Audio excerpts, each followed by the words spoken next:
Okay, looks like the transcription started already. Okay, so this is Cascade's first tag meeting. Thanks everyone for showing up, joining us for our IRP process. I'm actually going to go kick it over to Scott Madison for some opening remarks. Well, thanks, Brian, and thanks everyone for joining us today as we kick off another IRP process for both Washington and Oregon, with the goal of getting a draft out towards the end of the year and filing early next year. Appreciate all the people from within Cascade and our MDU family that work on this, and particularly the people that participate in the tag process, who are outside our company, that provide input into this important process that we do in both Washington and Oregon and in Idaho to a different extent, to make sure we're looking out over the horizon as there's significant change in the energy and particularly the gas business as we attempt to navigate those waters. This is a very helpful process for us. So just want to welcome everyone, and thanks for all your time and input into this process. All right, thank you, Scott. And I'll send it over to Mark Sellers-Vaughn. Good morning, everyone. I would like to echo Scott's welcome to everyone, particularly to any of our new stakeholders. I've been involved with or managing Cascade's IRP process for 25 of my 30 years with the company. And the one thing that has never changed is that every IRP cycle brings in new considerations and new changes and challenges.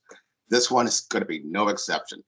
I do want to apologize, though. Unfortunately, I won't be able to participate in the entire meeting today.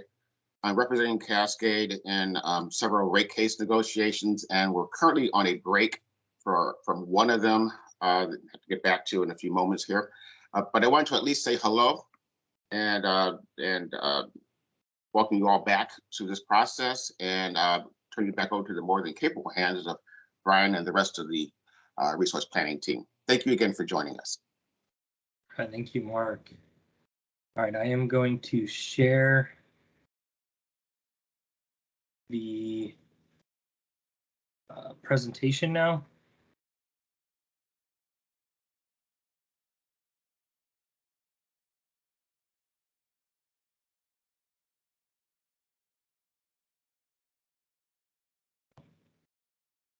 Okay, can everyone see the presentation?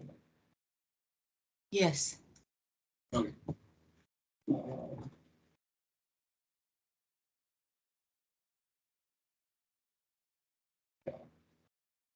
Trying to set up my computer so I can see if there's any comments that pop up in the chat. If anyone can watch out for those and let me know if you see any, that'd be great. That way I can keep an eye on it. I'll keep an eye on that for you, Brian. Okay, thanks, Devin.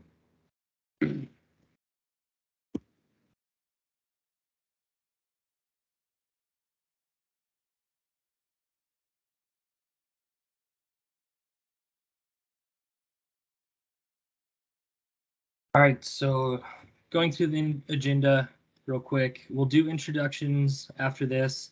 We'll have a quick safety moment. We'll talk about Cascade Natural Gas. I know there's new people to the IRP process, and there's new people to Cascade's IRP process, so I want to give a little introduction to Cascade. The purpose of the IRP stakeholder engagement document. So this first tag meeting, it'll very much be about laying the foundation for the IRP, and part of that foundation is getting that stakeholder engagement with our IRP process.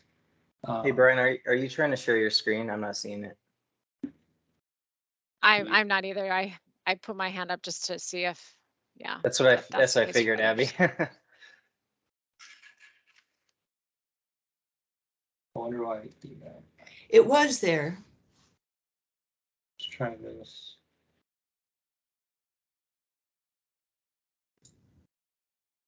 Okay, can you see?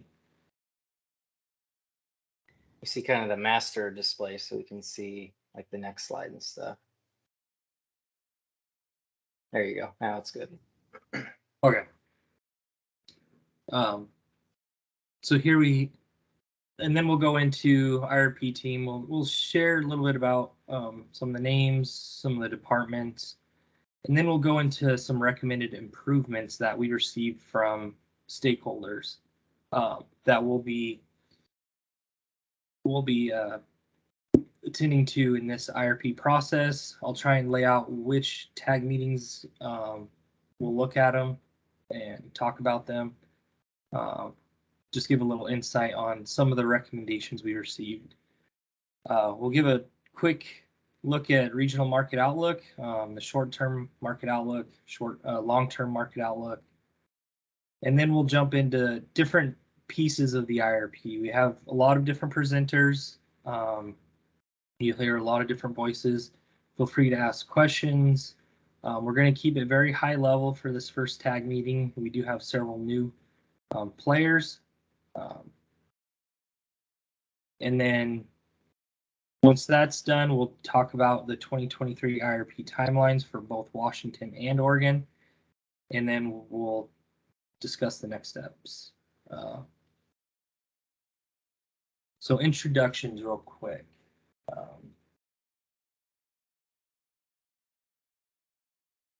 We'll start with Cascade, and I'm just going to go down this list right here. So we'll start with Cascade's folks, and then we'll go to external. So Pam Archer. Yes, Pam Archer, Regulatory Affairs, Regulatory Analyst. Thanks, Pam. Bruce Folsom.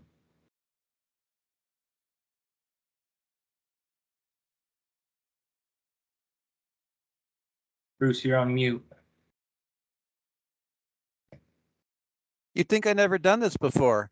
Good morning. I'm a consultant to Cascade, been working with the company since 2016, and welcome to this process to people who haven't worked with us before. Thanks, Bruce. Carrie Byrne. Good morning. Carrie Buren, Energy Efficiency Supervisor for Cascade. Hey, Carrie. Kathleen. Hey, I'm a little dark, but I'm Kathleen Campbell. I'm an engineer in engineering services. Thanks, Kathleen. Kevin Connell. Good morning, everybody. Kevin Connell, Director of Gas Supply and Gas Control for Cascade. Thanks, Kevin. Monica. Good morning. Monica Collisa. I manage Cascade's Energy Efficiency and Community Outreach Program. Thanks, Monica. Ashton. Hey, everybody. Ashton Michael Davis, economist with Cascade, and I'm excited to get this tag series started. Thanks, Ashton. Brian. Good morning, Brian Hoyla in the accounting department. Thanks, Brian. And Abby. Yeah. Good morning, everybody. Oh, there I am. Yeah. Good morning, everybody. I'm the environmental director for Cascade and very happy to be part of the process. Thank you. Thanks, Abby. Scott, I don't know if we ever got your title, so I don't know if you want to reintroduce yourself. Yeah, thanks, Brian. Scott Madison. I'm Executive Vice President for Gas Supply and Business Development for Cascade. Thanks, Scott. Shanda. Yeah, hi, everybody. I'm Shanda Merrick. I'm the Director of Business Development and Energy Services for Cascade. Thanks, Shanda. Devin. Hey, good morning, everybody. There we are. Devin McGreal, Senior Resource Planning Economist with Cascade. Happy to be here and get this process started. Thanks, Isaac. Good morning, Isaac Myram, Regulatory Affairs at Cascade. Thanks for your time and forward to the meeting. Thanks, Isaac. Mike Parvin. Hey, good morning, everyone. Mike Parvin with Regulatory Affairs, Cascade. Thanks, Mike. Chris Robbins. Hi, I'm Chris Robbins with our gas supply and gas control groups. Rennie Sorensen. Rennie Sorensen, Manager of Engineering Services. Thanks, Rennie. Carolyn.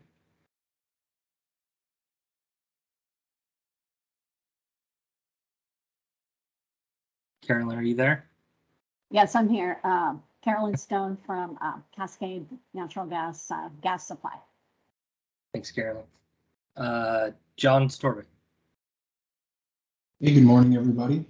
John Storvik here, Energy Efficiency Analyst with Cascade Natural Gas. Thanks, John. Eric Wood. Yes. Good morning. This is Eric Wood, Gas Supply Supervisor at Cascade. Thanks, sir. And did anyone else jump on from Cascade while we're doing that? Okay. So we'll jump into the external folks. Zach Baker. Yeah, hi everyone. This is Zach Baker. I'm a Senior Energy Policy Analyst with the Oregon PUC. Thanks, Zach. Kara? Good morning, everyone. Kara Saylor from the Green Energy Institute at Lewis and Clark Law School. Thank you, Kara. Chad Stokes. Good morning, Chad Stokes for the Alliance of Western Energy Consumers. Thanks, Chad. Corey Dahl.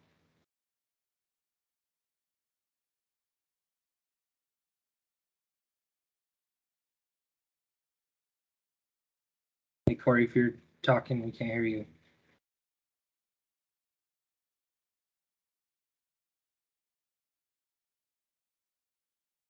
Okay, I think Corey Dahl is with Public Counsel in Washington. No problem, Corey.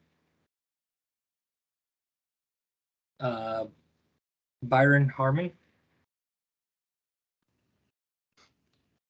Hello, I'm Byron Harmon. I'm the IRP lead for the Washington UTC. I'm really new though, so I started like on the 14th. So Andrew Rector is probably going to be handling a lot of the more like direct questions and engagement from the UTC for this meeting. Sounds good. Thank you, Byron. Hai Xiao, did I say that correctly? Oh, yes. My name is Hai Xiao Huang, economist with Northwest Natural. Nice to meet you all. All right, thank you. Nice to meet you. Catherine Moy. Yeah, I go by Kathy. I'm the I follow climate and energy for the League of Women Voters of Oregon. All right, thank you, Kathy. Mike.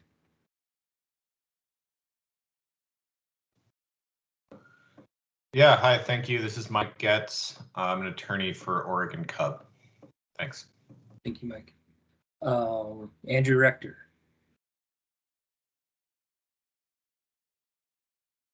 Hey, Andrew Rector, Washington UTC.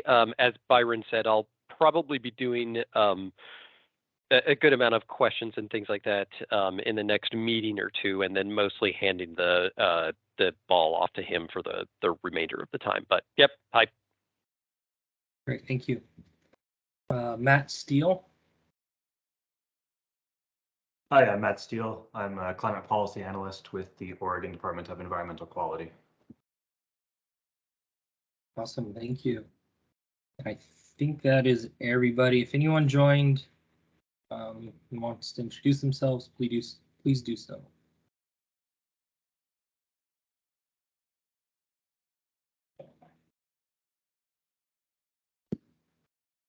Okay, I don't hear anyone else, so we'll continue on with the presentation. So just a quick safety moment. We like to start each of our meetings with a safety moment. It is spring now. I know a lot of people are doing some spring cleaning. So here's some careful cleaning tips for you at home. Number one, make sure you protect yourself, wear proper clothing and safety equipment when cleaning and or using chemicals. Also, make sure you have ventilation. You have some airflow if you're cleaning the garage. Open the garage door. Open windows in your house if you're cleaning inside your house. Number 2, make sure you know your chemicals. Read all the instructions. Make sure you wear the correct stuff if you're using chemicals, and then never mix chemicals. Number 3, stay alert. Be aware of your surroundings and watch for hazards, and then warn others if there are hazards around, such as wet floors. And number 4, be prepared. Have an emergency plan or a first aid kit. Make sure you have a phone nearby in case you accidentally fall or injure yourself. So yeah, just be safe when you're doing your spring cleaning. Next slide. So a little history lesson about Cascade. Prior to 1995, there wasn't much natural gas heard of in the Pacific Northwest. 3 gentlemen, Lester Petit, Spencer Clark, and Stuart Matthews, led a group of associates to form a company that would rise to the challenge. Cascade Natural Gas Corporation was incorporated January 2nd, 1953. In July of 2007, Cascade was acquired by MDU Resources, headquartered in Bismarck, North Dakota. This was MDU was founded in 1924 and is an electric utility. The core businesses are construction, gas and electric utilities, and pipeline. There's approximately 13,000 employees, which can peak up to about 16,000 employees around peak construction times. And we operate in 43 states. There's 4 utilities across 8 states: Montana Dakota Utilities, Great Plains, Cascade Natural Gas, and Intermountain Gas. So a little more on Cascade. We serve more than 305,500 customers in 95 communities. 67 of those are in Washington and 28 are in Oregon. Cascade's service areas are concentrated in western and central Washington and central and eastern Oregon. Cascade serves a diverse territory, as you can see in the map, covering more than 32,000 square miles and 700 highway miles from one end of the system to the other. Interstate pipelines transmit Cascade's natural gas from production areas in the Rocky Mountains in Western Canada. So the Rockies area is down here, and then Canada up here and over here in the ACO area. You can see that we have a very diverse service territory. It's very wide. It makes for some modeling challenges, but also some modeling opportunities. And we'll discuss those further in tags 3, 4, and 5. So are there any questions up to this point?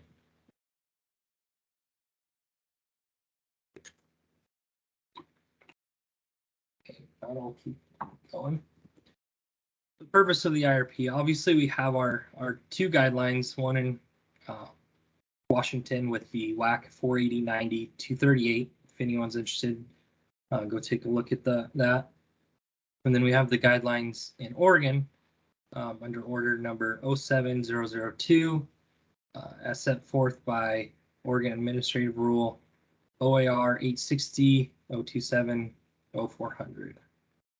But beyond the IRP guidelines, the IRP is really a great opportunity for Cascade to put together a company plan that expands out 20 years. So the primary purpose of Cascade's long-term resource planning process has been and continues to be to inform and guide the company's resource acquisition process, consistent with state regulatory requirements. And a couple of key words in that is inform and guide. We just want to make sure all stakeholders know that the IRP, it informs the company of the plan. We still have to go through other steps outside of the IRP. For example, If we want to purchase some upstream capacity, we go through our gas supply oversight committee and we inform them with what the IRP says, and then the decision is made there on what to do. So this is really a plan to help inform and guide. Input and feedback from company technical advisory group is an important resource to help ensure that Cascade Natural Gas's IRP is developed from a broader perspective than Cascade could have on its own. So we'll talk a little bit about the stakeholder engagement soon, but right here, this is saying that we really appreciate any stakeholder engagement, any opinions, any thoughts. It definitely helps with the IRP process. And then this last bullet point, as the scope of the IRP continues, and I know there's several people here who have been in IRPs for many years, and you've seen the changes that happen and continue to happen to the IRP process. Just wanted to state that Cascade is committed to securing and supporting the appropriate internal and external resources necessary to work with all stakeholders to produce an IRP that meets the requirements of Washington and Oregon.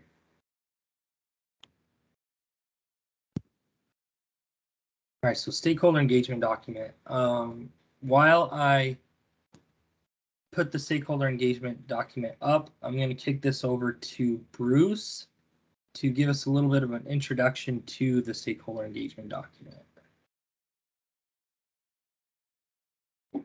Thank you, Brian. I'd like to take 2 minutes to provide a brief summary of the relative informality and formality of the IRPs over time. The purpose of this is to provide a foundation for Cascade stakeholder engagement approach. IRP began in Washington, soon followed by Oregon in the late 1980s. A key component was public involvement. The first 2-year cycle of IRPs filed by electric utilities had public involvement handled only as a public hearing. Stakeholders simply commented on the strengths and weaknesses of the document, sort of like giving the IRPs a grade. This represented one end of the spectrum. The other end of the spectrum began in 1992 when the Western Water Power Company, now known as Avista, proposed a $60 million fuel switching program. At the time of tariff approval, several issues, that would be about 10, had yet to be worked out.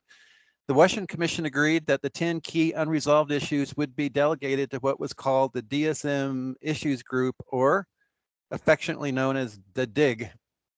A formal charter was developed by the DIG as its first task. This, which by itself was time-consuming, covered the process issues of how this collaborative would work. However, it wasn't all wine and roses for public involvement in the early years. One of many examples is this. For the second cycle of IRPs, a Western staff member presented at a public hearing and enthusiastically yet professionally noted that the staff had collaborated with the company over several meetings. One commissioner said he and his wife had watched a Western movie the night before, and he asked the presenter if he knew what happened to collaborators. The commissioner then said that collaborators were tied to a tree and shot. I can't make this stuff up. This didn't sound like a resounding endorsement of stakeholder engagement, and to this day, no one knows if that commissioner was joking, but that was 30 years ago. But in the meantime, somewhat formal charters became the norm for the next decade or so. That would be the decade of the 1990s and into the early 2000s. Thereafter, stakeholders felt that informality was acceptable for the most part, and formal charters went mostly by the wayside. And that's what probably several of you who have experienced Cascade's IRP process have seen. Relatively informal work. Several years ago, some level of formality returned for some utilities. What Cascade has developed as the stakeholders engagement design document is intended to capture best practices for stakeholder engagement. With that, let me turn this over to Brian, unless there are any questions. Again, the purpose of my little presentation is to point out how stakeholder engagement has morphed over time, and Cascade is committed to having best practices gleaned over the last decade to make life and input easier for stakeholders to participate, given how busy stakeholders are these days. Thank you, Brian. Thank you. Thanks, Bruce. That is very helpful. So yeah, I'm going to go through the stakeholder engagement document. This was provided when we sent out the work plans, and I believe it was attached to tag 1 as well. But I just wanted to go through it, touch on a couple key points. Cascade seeks to employ best industry practices and recognizes external participation can add incremental improvements. Cascade recognizes stakeholders have a multitude of projects before them. This design document is intended to assist in optimizing participation by interested parties to yield a solid IRP to the benefit of customers and the company. So we kind of already talked about the purpose of the IRP already, so I'm going to skip that. We have 4 major principles. A quality stakeholder engagement process is an iterative activity that requires collaboration and commitment. Input from diverse perspectives improves the resulting IRP. Removing barriers to participation and communication in clear language with solid data is critical. And transparency and availability of Cascade staff for associated discussion is central to the IRP process. So I'm going to jump down here to some of the mutual expectations. This is something we put together to try to let everyone know what you should expect from the company. We will make reasonable accommodations for our tag meetings. If anyone needs anything to be able to attend these meetings, we'll try and help however we can. 2 and 3, we published an annual schedule for meetings, which we sent out last month.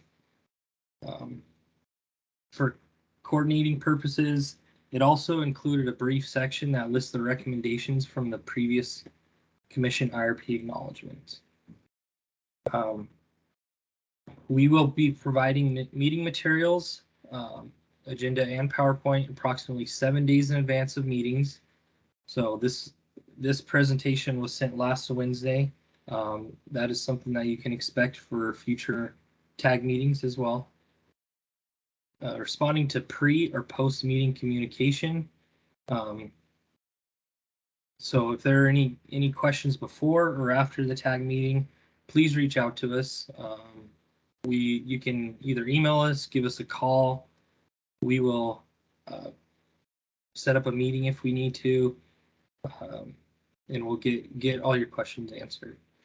We will offer a separate workshop if needed. We've done it in the past with Sendout. We offered a workshop after a tag meeting. We'll keep a running list of action items from these tag meetings that need to be further addressed.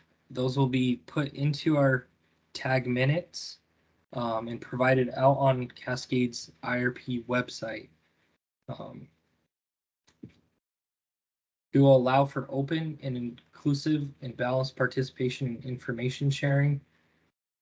We recognize that some parties may not have the industry knowledge or resources to devote to analyzing all aspects of the IRP, and that their interests may be of one breadth. We understand tag members can and should speak up if they need more information. If you do not understand something or something's confusing, please speak up. And if you don't want to speak up during the tag meeting, feel free to reach out after and get the clarification you need. We will respond to questions in a reasonable time period. If you have an outstanding question to us and a reasonable amount of time has passed, please reach back out to us and let us know that your question is still outstanding. Noting when confidential information has been requested or provided with associated treatment. We will seek perspectives on inputs and results of the components of the IRP, and then we are going to present information in a clear and transparent manner. So with that, we also have some requests from stakeholders throughout this IRP process. We request that stakeholders ask questions if you have any questions on anything technical, methodology, anything really. Just ask if you have a question. These meetings are pretty informal, so you can stop us at any time and ask your question. You can also wait till the end or after the meeting. Be a point of contact within your organization to distribute information to peers or let us know who should be on Cascade's direct distribution list. If you have anyone in mind that should be included in these, feel free to have them reach out to us and we can add them to our distribution list. The IRP is a public process, and so anyone is welcome to join. Provide organizational positions, opinions, or perspectives to all stakeholders on various issues, while also recognizing the following bullet. Number 4, all should understand that some organizational representatives cannot bind their organizations, but are making best efforts to provide relevant information. So that's something that we have to, we recognize and we'll keep in mind. Recognize relative informality of the meetings and ability to interject for clarification and understanding. I'm going to jump to number 7 real quick. When possible, provide feedback to meeting materials in advance of the meeting to give company representatives time to prepare information for an informed discussion. Number 6.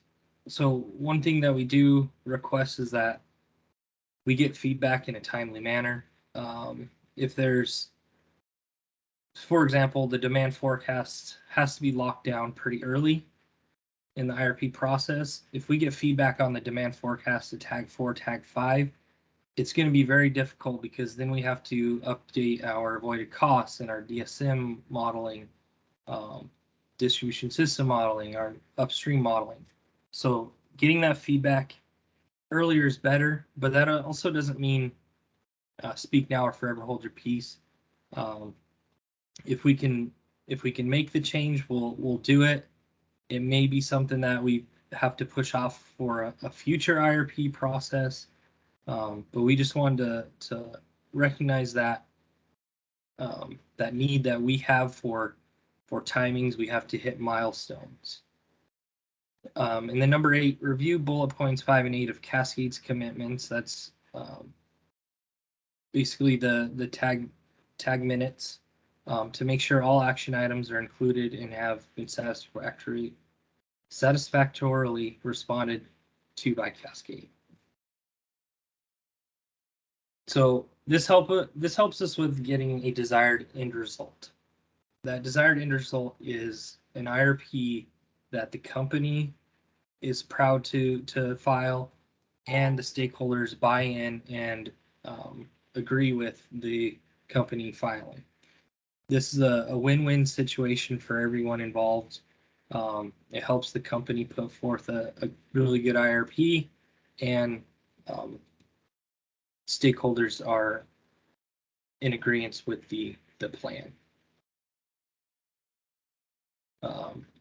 So are there any questions about the stakeholder engagement document? I just wanted to make note that this is a living, breathing document. So if you have any comments or if you want to see something else added to any of these bullet points, please let us know. We can update this at any time. So just reach out to me and let me know. Hey, Brian, this is Andrew Rector. Yes, Andrew. Just out of curiosity, unfortunately I didn't have much of a time to read through the stakeholder engagement docket before this meeting, but I have in previous IRP processes. So I guess I'm just curious, has there been any major changes or anything to the document from what it has looked like in the past? Yeah, so we made a few changes. I'm trying to think if I don't think there was anything big. We tried to just lay out more of the expectations. For example, I don't think, even though we were providing tag minutes in past IRPs, we didn't have this bullet point. So I don't think there's any major changes that we made to note. I know, Bruce, you helped me quite a bit on the stakeholder engagement. Do you recall anything big that we changed? No, Brian, you nailed it. About a month or so ago, we had a pre-meeting with stakeholders, and we received some edits. And I believe all the edits from the Washington and Oregon staff were faithfully included. So to the extent there's changes, it was, like Brian said, number 8, and then several good edits from both staffs. Yeah. Yeah, much of the edits were things we were already doing, but we just want to memorialize it by putting it into the IRP stakeholder engagement document.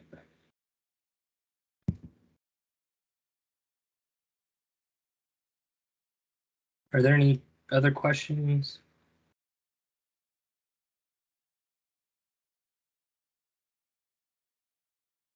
Okay, we'll move back to the presentation.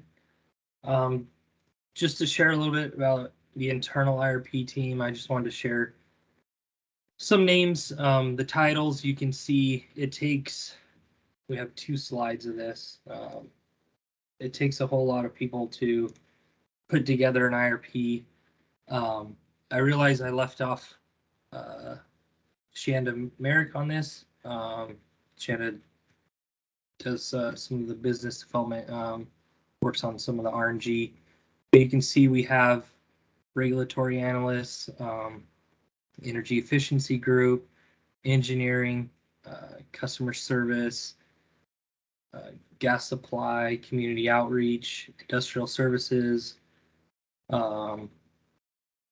economists, consultant. IT helps us with some of our big modeling stuff, financial analysts, environmental. So you can see it takes an entire company to put together an IRP. But I just want to put some names to titles, that way everyone can get used to the names. You'll see a lot of these people speaking today. So just wanted to share this list.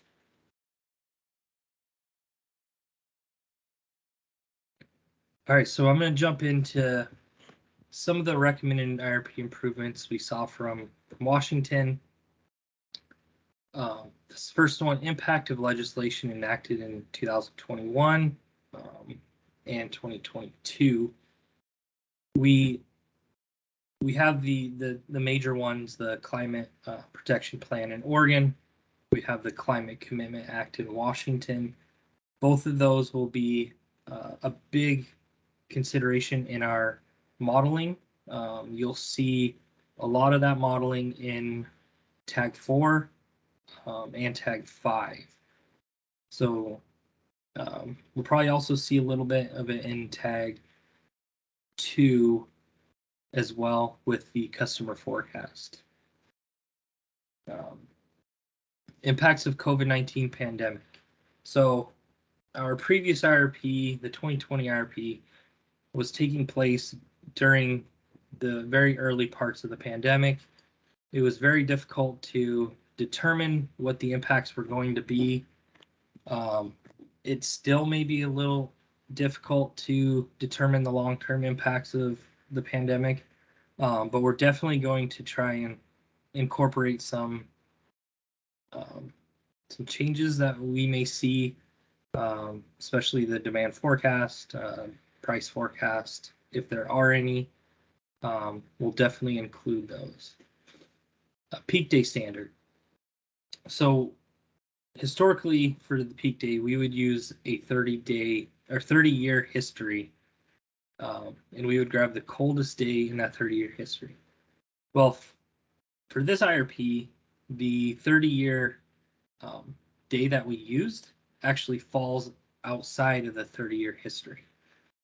So one of the things that we have to do for this IRP is come up with a new methodology to determine that peak day standard.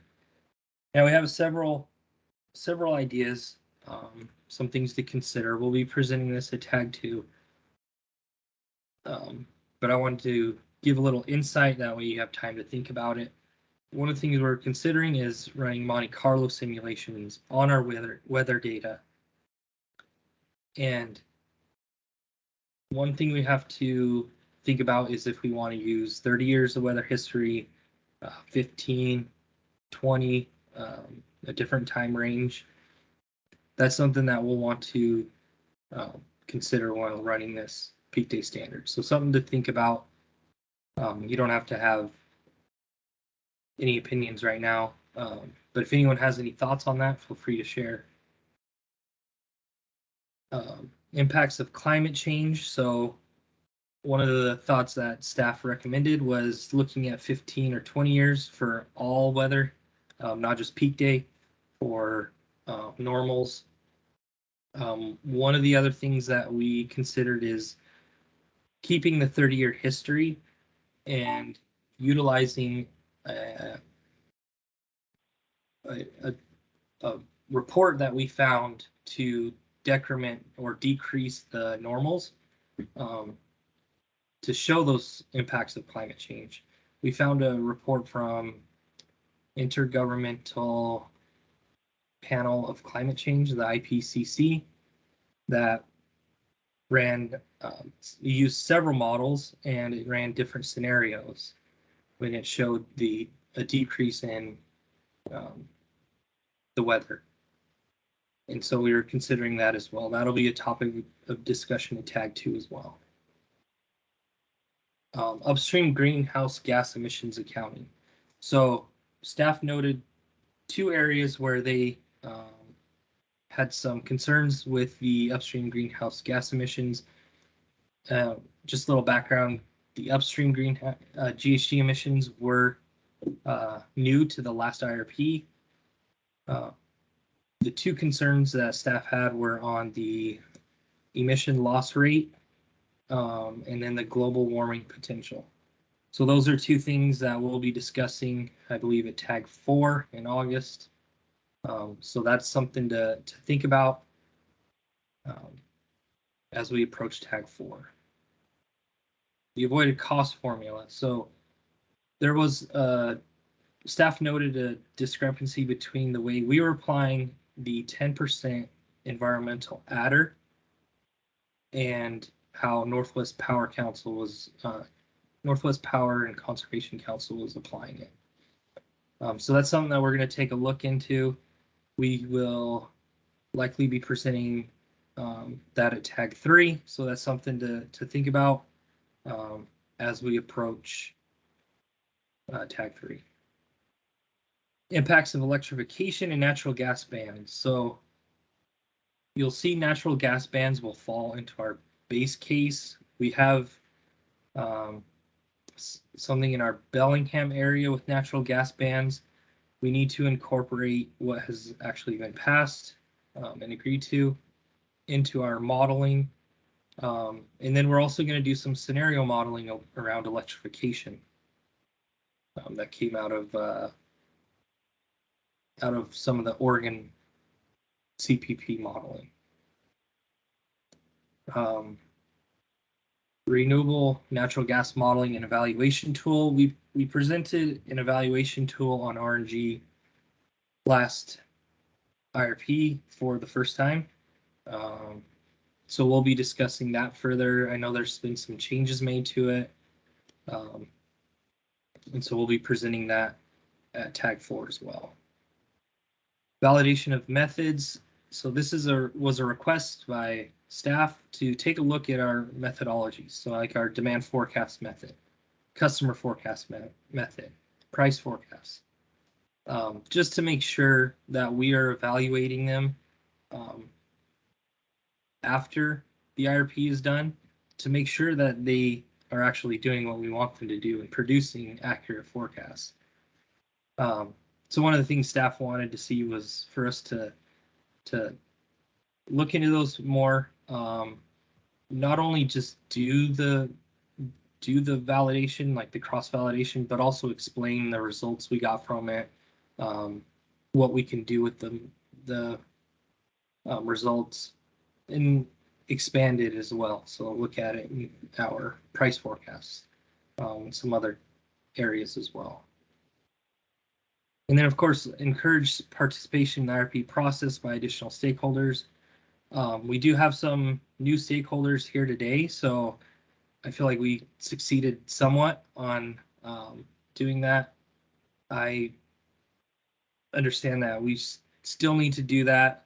I just wanted to recognize that that we will continue to encourage participation. One of the things we tried out last year was hosting in our service territory in some of our bigger areas. We were able to do it in Bend before the pandemic. Unfortunately, we weren't able to get very much participation. We tried again in Bellingham, but then the pandemic hit, so we had to cancel that. Something we will consider for the future. Are there any questions on the WTC slide? Andrew, did you want to add anything to what I said?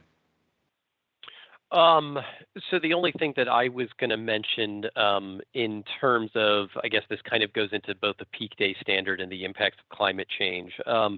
I would encourage you to just kind of stay in touch with some of your peer utilities. I can think off the top of my head, you know, how you were mentioning you're trying to decide whether you should be using 15 years or 20 years or 30 years. I know that at least one other utility, PSE, is grappling with some of those same questions. And my guess would be the others are as well.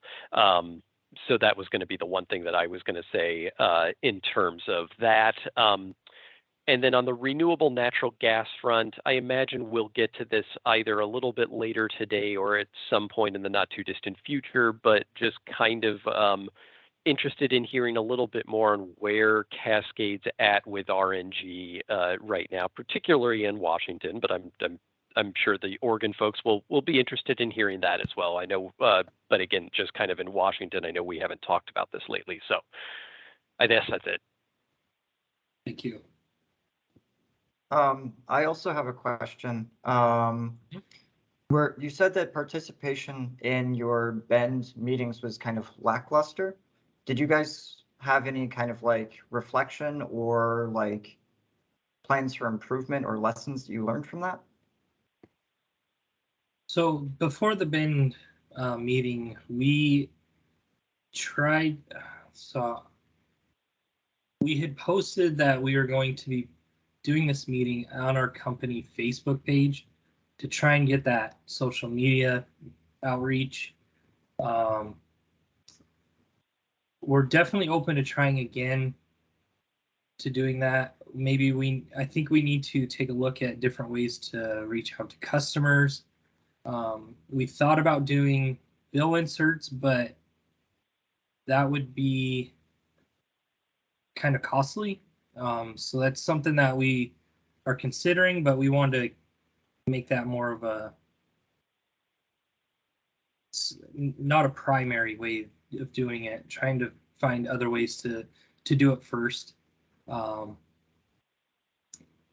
yeah, we're trying.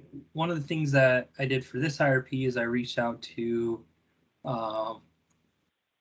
the CPP distribution list in Oregon, and that I believe we've gotten a couple people from that to join. So I've noticed distribution lists have been helpful. So those are a couple of things that I've learned since the Bend tag meeting. Great. I think this might be a point of conversation throughout the tag is how we can get more people involved. So this will probably be a conversation. Definitely, and we're open to ideas. If you have any ideas, we're all ears on that. This is Devin. I just want to highlight, Andrew just had a great suggestion in the chat. that direct outreach to community-based organizations throughout the territory might be more fruitful than outreach to individual customers. I think that's fantastic and something we can definitely consider. And if anybody has any, we'll obviously do our own research, but if anybody has any suggestions for community organizations for us to contact, I think that's a fantastic idea. Yes. Thanks, Devin. Are there any other comments from anyone else on this slide? And I provided the docket number. I believe that goes to the actual docket. You'll have to go down a couple of links and you can find the PDF of stakeholder comments. I'd recommend going and looking at that. There's a lot of good information in there. I basically just took the title of each section of the recommendations just so we could speak on it at this tag meeting, but there's a lot more information in there.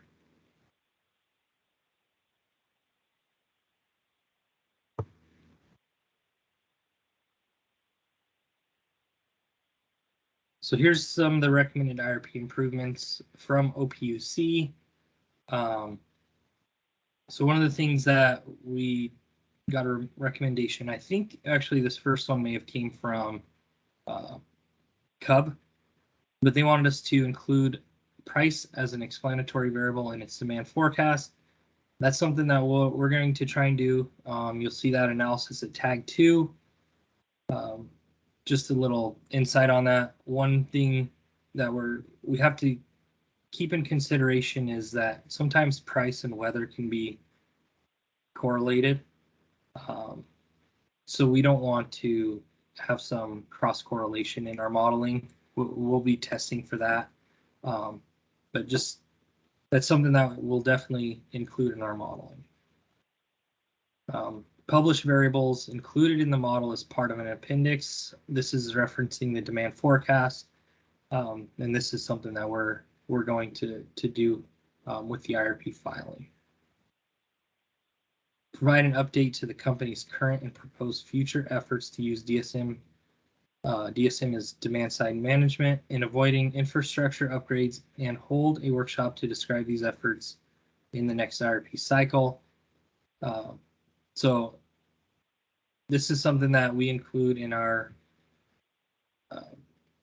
upstream modeling. It's something that we've been starting to include in our distribution system modeling. So we'll definitely have we may not hold a workshop, but we'll include those in our tag meetings. They may be, I think distribution system planning is at tag 3, and then our upstream modeling is tag 4 and 5. But we'll definitely show how those are incorporated into our modeling. And I was going to ask Mike for this next bullet if he wants to jump on and talk a little bit about Washington RNG programs interacting with Oregon RNG programs. Sure, I think we have a slide later on that talks a little bit about RNG, but this is Mike Parvinen with Cascade. So our overall goal is to, as much as we can, integrate the mandatory voluntary program in Washington into Oregon as well. The customers have that ability to participate that way. There are some questions in Washington in regards to that type of a program. How does that interact and play with the overall carbon compliance actions that we need to be doing in both states? And on that front, our goal would also then to be to meet those compliance obligations in both states in a manner that is consistent to the extent we can. Kind of treat our resources as system resources, if we can do that, to be able to meet those obligations, provide those benefits to customers, and by sharing between the two states, we think that's also a cost reduction measure as well. So. All right, thanks, Mike. So in these next two bullets, they're kind of about the stochastic modeling on the company's price forecast. One of the things that we try to incorporate is price jumps. OPUC had noted that they thought there were a few too many price jumps in our Monte Carlo simulations. So this is something that we'll bring to our price forecast tag meeting, and we'll discuss. That way, everyone has input on the price forecast stochastic modeling. So this second to last bullet point: continue to work with staff and stakeholders through UM 1893 on refining distribution costs avoided through energy efficiency for use in its 2023 IRP. So this is something that we're going to be presenting at avoided costs, and Devin can correct me if I'm wrong, but we plan to incorporate a change to the way we do our distribution system costs in the avoided cost. So that'll be presented here in the IRP process, as well as at UM 1893. And then this final one, OPUC wants us to host a workshop with staff prior to or at the beginning of the 2022 cycle to consider options for improved communication among the company and stakeholders. This helped us reopen that stakeholder engagement document and make edits to it just to improve it. We met with staff. We had a very productive discussion with them to make sure we improve our communication throughout the IRP process. If you have any questions, concerns, anything like that, please reach out to me. I'll get you in touch with the correct person if it's a different department that needs to that you are wanting to chat with. But we'll make sure that any of your concerns or questions are considered. Are there any questions on the recommended IRP improvements from OPUC?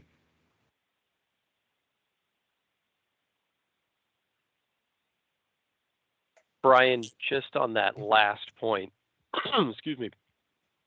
I think it was Bruce earlier who mentioned hosting a month or so ago a conversation about the what do you call it, the stakeholder engagement document.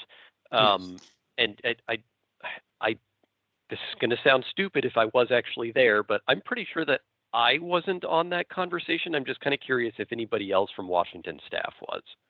Yeah, so we actually met with Kathy Scanlan and met with. Okay. Yeah, we met with Kathy and we went through this document with Kathy, and she sent over some edits for us to incorporate into the document. Gotcha. Okay, that's good to hear. Thanks. Yep. And we have a question from Kathy. Yeah, I was just wondering, maybe Zach would be the one who could answer to this. Is there a current docket number in the Oregon PUC? I just checked 1893 and it seems to be one that was just for temporary. Or is that still the docket that we should go to? So UM 1893 should be the avoided cost docket, and I believe things are filed every October. So there may not be anything recent, but I believe everything still goes through that docket. So everything dealing with the IRP goes through that docket? No, just the avoided cost calculation. Okay. Is there an a UM for the IRP? So for our last IRP, LC 76 would be the docket. What was it? LC 76. It's here on the presentation at the very bottom. Oh, okay. Slide LC 76. That was Cascade's 2020 IRP. And so that one will continue?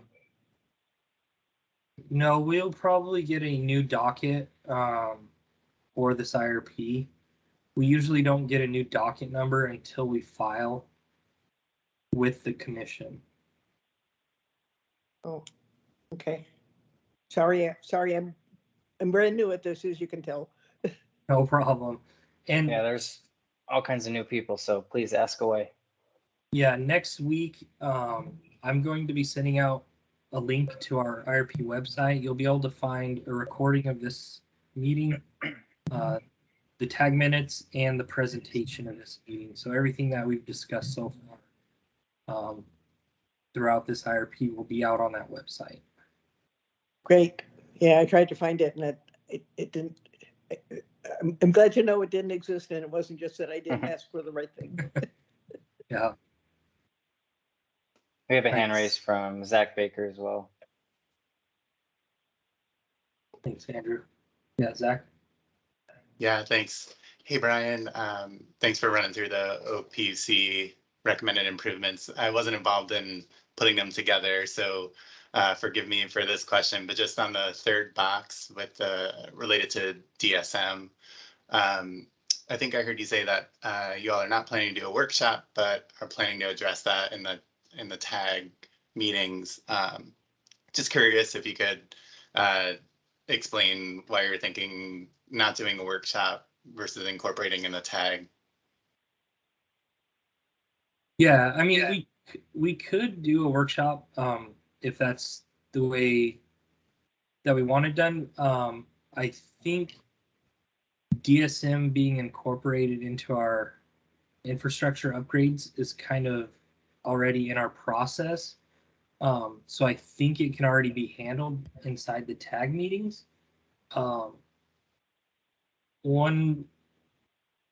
We incorporate into our distribution system modeling, so that'll be discussed at our distribution system planning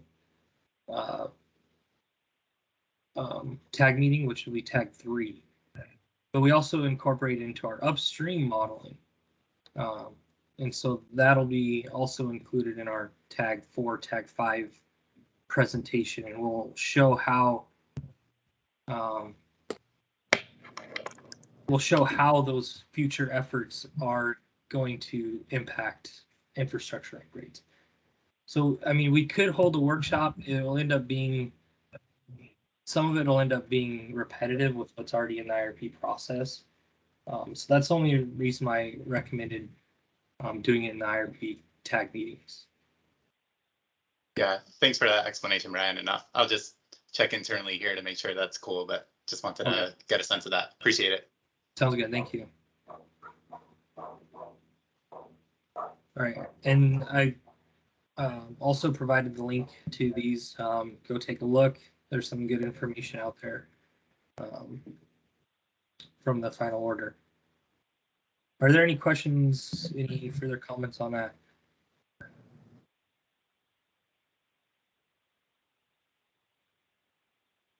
Okay. So I'm going to pass it off to Ashton, and what we'll do is Ashton will do a quick outlook on the regional market outlook, and then we'll take a quick break, probably a 5-minute break after that, and then we'll jump into each of the different aspects of the IRP. Cool, thanks, Brian. Yep. Give you a break, man. You've been presenting for a long time. So I apologize if I have to clear my throat a bunch. Allergy season's killing me right now. So regional market outlook. I have 2 slides here. I have a long-term and a short-term, and I'm mostly focusing on pricing. I don't want to give the big hour-long regional market outlook. It's kind of a 30,000-foot view. If we look at the top left, that's kind of what Cascade's price forecasts generally look like. That is from a couple weeks ago. We run this daily. So, and the way it looks right there is very similar to the one I ran yesterday, but we had to get the slides sent out, so that's why it's a little bit older. The annual energy outlook from the EIA is, it was just released earlier this month, and they have the Henry Hub spot price forecast, which is in the bottom left. We casually refer to that as NYMEX. That's why you'll see NYMEX up on our price forecast. Both of us are tending to agree that it should remain below $4 for the entire planning period. And if you look at that second bullet point, the EIA expects natural gas exports will continue to grow through 2025, and that production will ramp up in 2025 in order to meet growing export demand. And production is a really fascinating area to look at, because I think production, it really determines kind of where prices are going lately. It seems like when production is lacking, prices are spiking, and when production meets demand and ramps up, all of a sudden prices level out. So it's definitely something I'm going to be trying to find some more sources on, and some better sources to help track production. Sometimes a lot of my sources, they just refer to it as, you know, kind of general production narratives. But if anybody has any great sources out there, please let me know. I'd like to keep a better eye on production, because I think that's going to heavily influence the pricing and should give us a pretty good insight as to what to expect. Of course, you can see this upcoming winter spiking quite a bit. It's not unusual, but it is spiking. That third bullet point, natural gas consumption is expected to grow, but again, that's only because natural gas prices are expected to remain low. So with the industrial sector being projected to be largest share, keep an eye on production, keep an eye on our exports, you know, see if production's keeping up. If it's not, then I would expect gas prices to go up. So definitely something to keep an eye on, but that's kind of my 30,000-foot view on what to expect long term. Brian, if you want to go to the next slide, there's some more pricing stuff I want to talk about.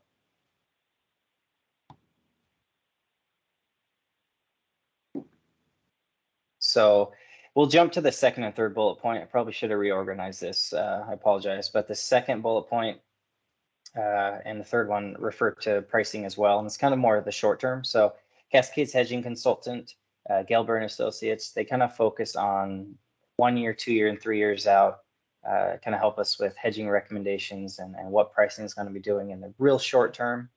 They had a real good excerpt here from one of their recommendations. They said that recurring winter weather and dramatic geopolitical uncertainty have placed a spotlight on global gas supply and resulted in elevated risk premium throughout 2022, especially at NYMEX. So if you look at the graph on the right, that's from the EIA, one of their short-term outlooks. You can see that this is natural gas volatility. It's a 30-day volatility based on rolling front month contracts.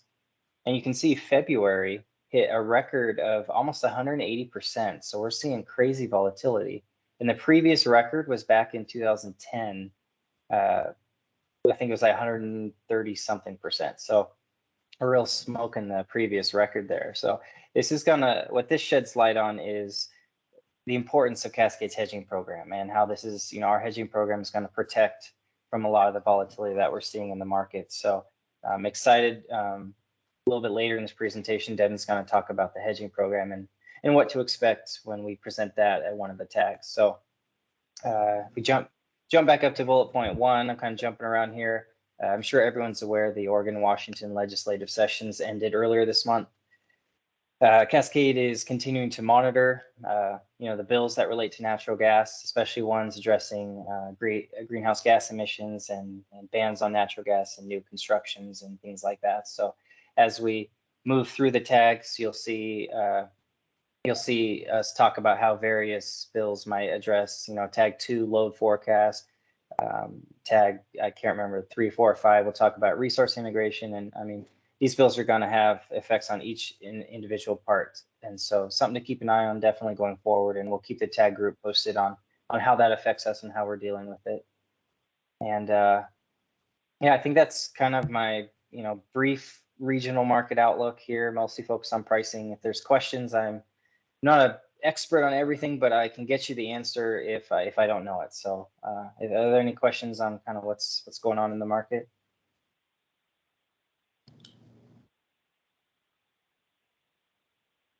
All right, and again, it's not speak now or forever hold your peace. Feel free to email me, email the IRP team, Brian, whatever. We can get you an answer afterwards. So if something comes up, feel free to interrupt. If you think of a question in 10 minutes, you want to come back to this, that's fine too. Pretty informal. So I think, Brian, you said we're going to take a break before we jump into the next section. Yeah, let's take a quick 6-minute break. We'll start back up at 10:20.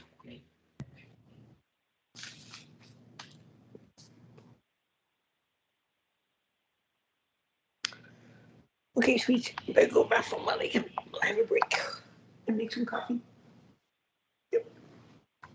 Okay.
All right, it is 10:20, so we'll get going again with the presentation. Great, thanks, Brian. Yeah, I'll take this this first section here. So we're going to be talking about key IRP discussions for future meetings. So I'll take care of load forecast, which is mostly tag 2, and we'll jump into Devin with some hedging and avoided costs, and we'll just keep going down the line. So a lot of different presenters now. You won't have to hear my voice forever. So I'll talk about the load forecast. If anyone, I know some of you were around for the last cycle for Oregon, Washington. Some of you are not, but we utilize the same methodology as far as we use ARIMA methodology, so auto-regressive integrated moving average terms, which essentially takes a regular linear regression model and makes it a time series model. It adds time as an element. And then we also do Fourier terms to predict, well, we also do Fourier terms along with the ARIMA methodology, and we use this to predict customer count and usage, which is use per customer. We do the customer counts and the use per customer by city gate and by rate class. And so that comes out to, I think last time it was 212 different models. I'll just say over 200 different models. You then multiply each individual customer count by the use per customer, and you get your demand. You get like over 200 of those. And that's kind of your 30,000 foot view on demand. Of course, we'll dive into those details in tag 2. I'll dive into the models just a little bit here in the next couple slides, just enough, get your feet wet, and then come up with some questions, and we'll go into a lot more detail tag 2. Cascade, this is kind of old news, but Cascade uses 60-degree reference temperatures to calculate HDVs. We like to put this in there just because we know some other regional LDCs use 65, but it really just comes down to everyone's service territory. With our service territory, when you map out the HDVs and consumer behavior, you don't really see a change up until that 60-degree mark. So for us, it makes our models more accurate to use 60 as a reference temperature, not 65. We'll have some more on that in tag 2 as well.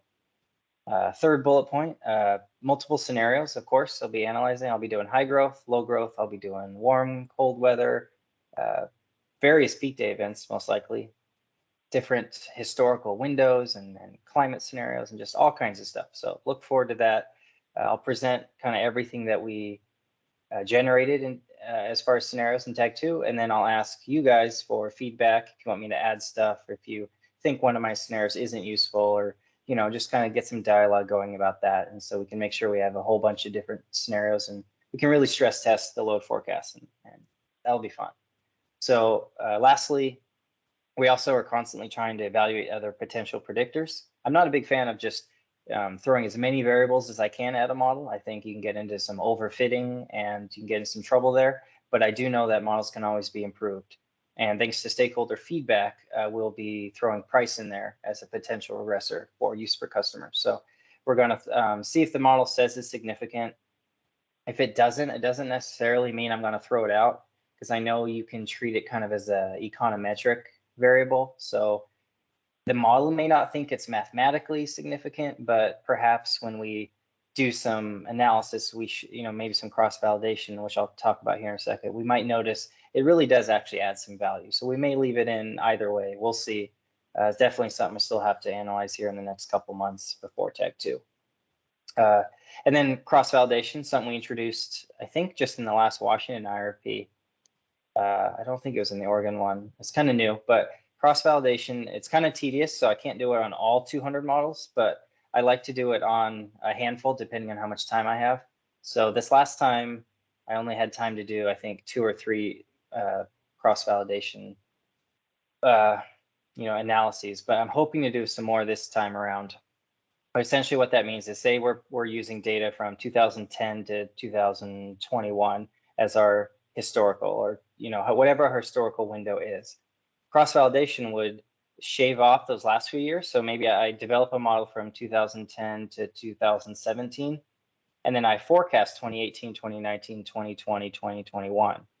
And then I compare that forecast with real world data that I have, because we have measurement systems, we have billing data, and we try to see, our methodology. Did we make good assumptions? Do we have good regressors? is it fairly accurate to the real world? And that's a really cool way to check it. It's not going to be exact, of course. There's, crystal ball future. It's not going to be perfect, but what it will show us is red flags. So it'll show us, do we forecast, maybe use going up in August when real world data says it goes down or something? We're looking for big red flags. And one of the results from our last cross validation was, or I'm going to have to do some more analysis. I'm not going to just kind of jump at it, but I think we might want to lag our some of our thought spot billing data, because which kind of makes sense. I mean, you get your bill comes in and you're paying for the previous month, so it kind of makes sense. But what cross validation last time brought to light is we might need to flag that data so it better lines up with actual pipeline flow. So I'm excited to jump on that, see if that produces better results, and then do another cross validation. So it's a big circle, cross validation, fix something, back to cross validation, just kind of goes in a loop. So that'll be fun. We'll show some results on that, of course. Maybe tag two. Tag two might be just my load forecast, and then maybe I'll ask for a couple minutes in like tag three to do some cross. It kind of just depends on timing. If the load forecast goes really smooth, then I could do a bunch of cross validation and show everybody. If it takes me a while, I sometimes run into random problems. It just kind of depends on time. So I'll keep the tag group posted on that as well. Kathy, you have a question? Yeah, I was just wondering that it appears that heat pumps are becoming much more usable, especially in the future. One of the bills passed in the last Oregon session is allocating a whole lot of money for heat pumps, and I understand that some of them are natural gas, and some of them, which may be the desirable one, is the hybrid. But that would mean your peak days aren't only in the winter, but also could be when there are heat domes. Are you taking that into account? I mean, I realize to begin with, it probably won't be big, but. Yeah, things like that are super tricky, because for our reference case, we mostly are focusing on kind of that historical trend going forward. And I get a little scared it's kind of tricky to account for certain things like that. So I might do some sort of indicator variable or something to where, I turn that variable on during certain parts and turn it off. I'm gonna have to do some fiddling around with that to make sure I'm not adding my own subjectivity to the model, and I want to try to keep it as mathematically based as possible.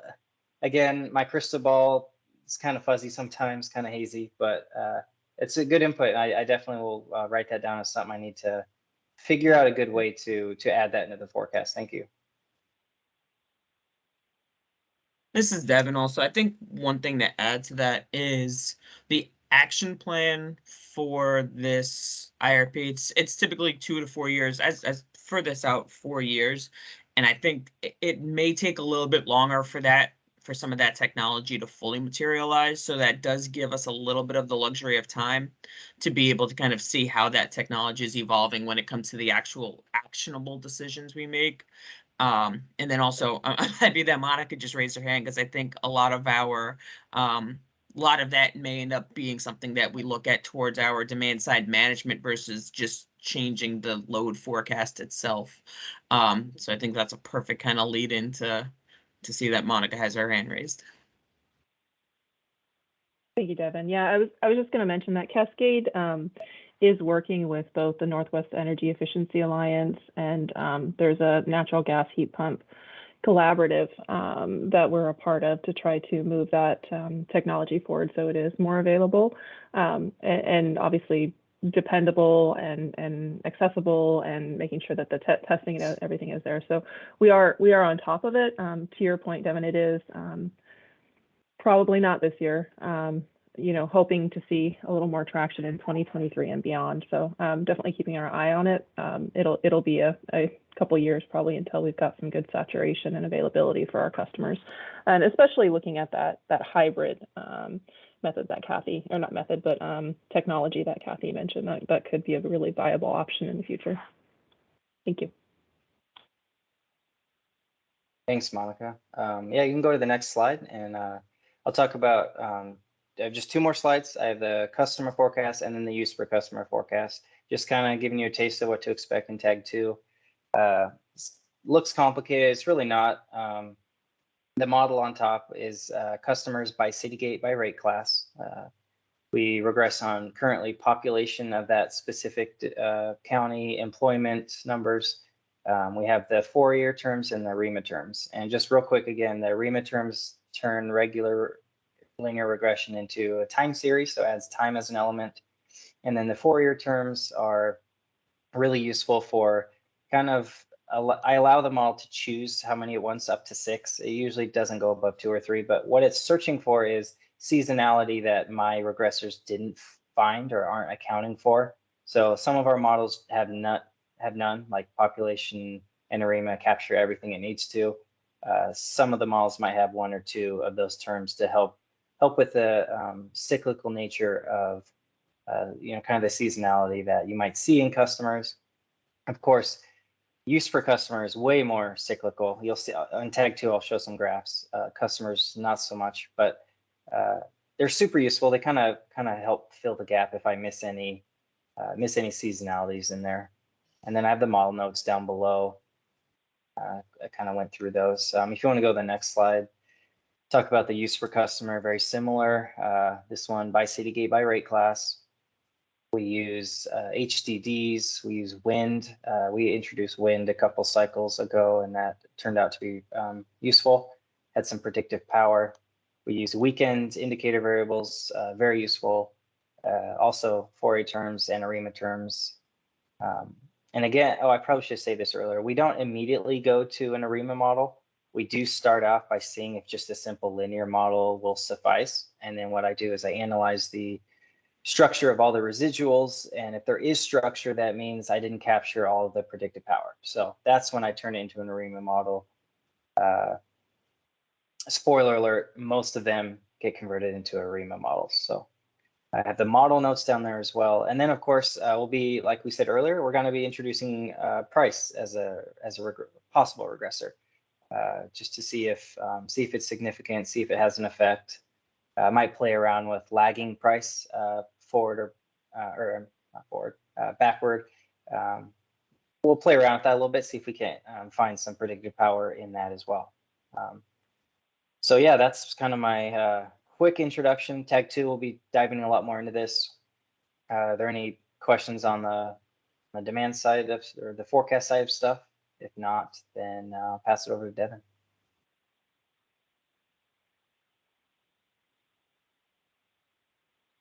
Cool. All right. Again, if you have any questions later down the line, just interrupt or throw me an email.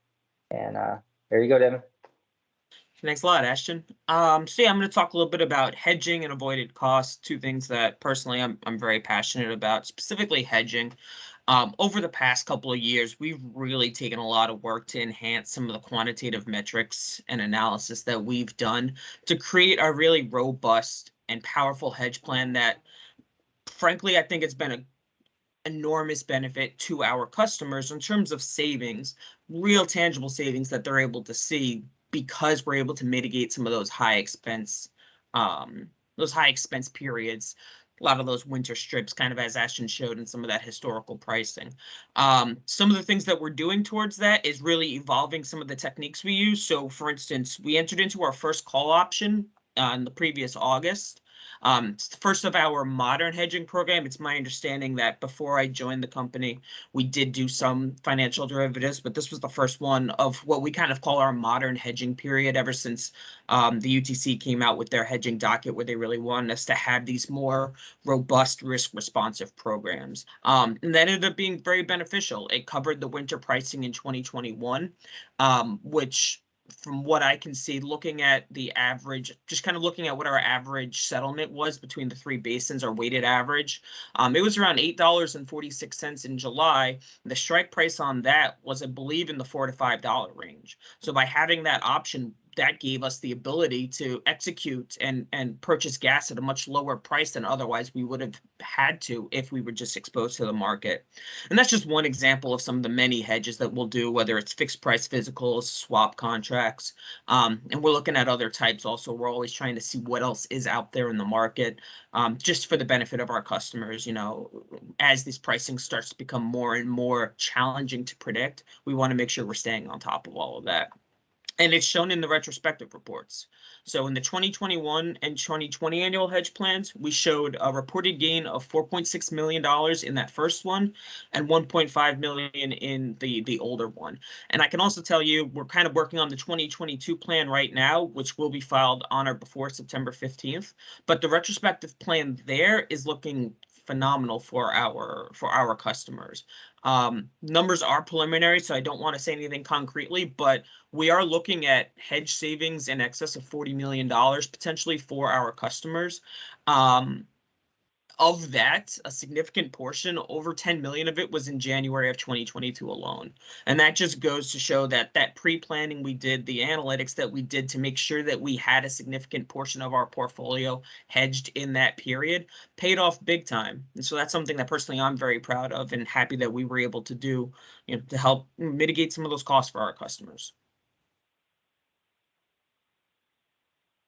If there's no questions about that, we can move on now to avoided costs.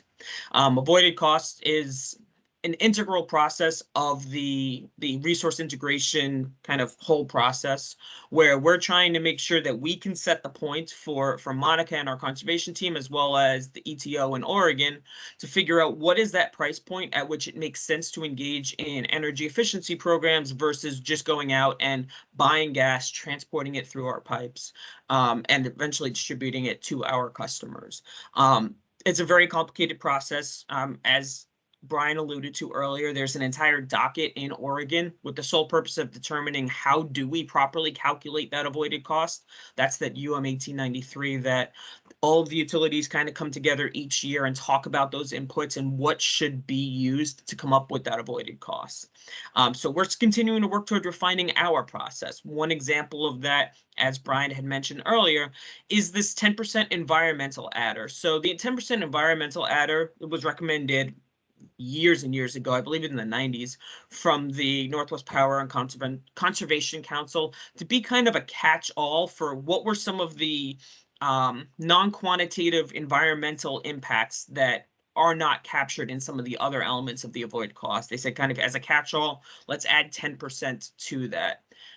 When we initially were running our avoided costs, I had talked with somebody who was actually at those meetings who worked for Cascade now, and she had informed me that it was not intended, at least it was her statement, that it was not intended to be applied to the entire avoided cost calculation, but just a portion of it.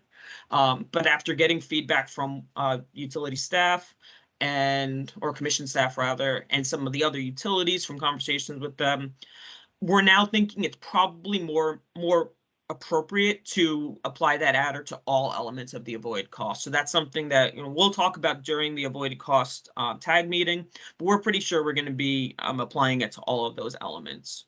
We're also working on reevaluating our distribution system cost calculation. Brian had mentioned that a little bit earlier also, where in the past we had used margin as kind of an analog for trying to capture what those distribution costs were going to be, just because we were struggling to find some ways to quantify some of those costs with some of our internal documentation. But I've worked with some of our partners at IGC, one of our sister LDCs, kind of how they did it. We had some conversations, and we think we're going to be able to be more accurate and really look at some of those specific distribution costs and kind of identify which one of those are only going to be for growth and kind of evolve that process altogether so that we're more accurately capturing what are the avoidable distribution system costs. And we'll talk a little further about that during Tag 3. Finally, the risk premium calculation, I think, is one that it's fascinating, and it's one that I think we need to continue to work on refining. And so we're going to be presenting kind of some thoughts we have on that during Tag 3 also. The basic 30,000 foot overview, kind of as a teaser for people to start thinking about with that, is how do we properly quantify the benefit towards the fixed lock-in for distribution system planning, so, or conservation measures. If you do invest in a conservation measure, you know what that cost is going to be. So there could be benefit to that certainty. There could also theoretically be a detriment to that certainty. Prices are quite high right now, for instance. And so if we did our avoided costs today, looking at, for instance, Suma's pricing at $7 per decatherm, that's going to lead to an input for a rather attractive marker for the distribution system projects versus the conventional investment projects. But what if prices were to bottom out and drop by 50%? There's a risk to that as well that I think it's important to really look at holistically. So we're still thinking about that. We've looked at what some of the other utilities are doing. We're probably going to incorporate that to some extent.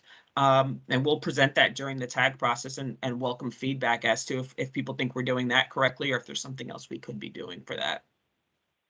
I want to end this slide kind of with an open question. As I said before, we're not saying speak now or forever hold your feet or peace. We're not putting your feet to the fire.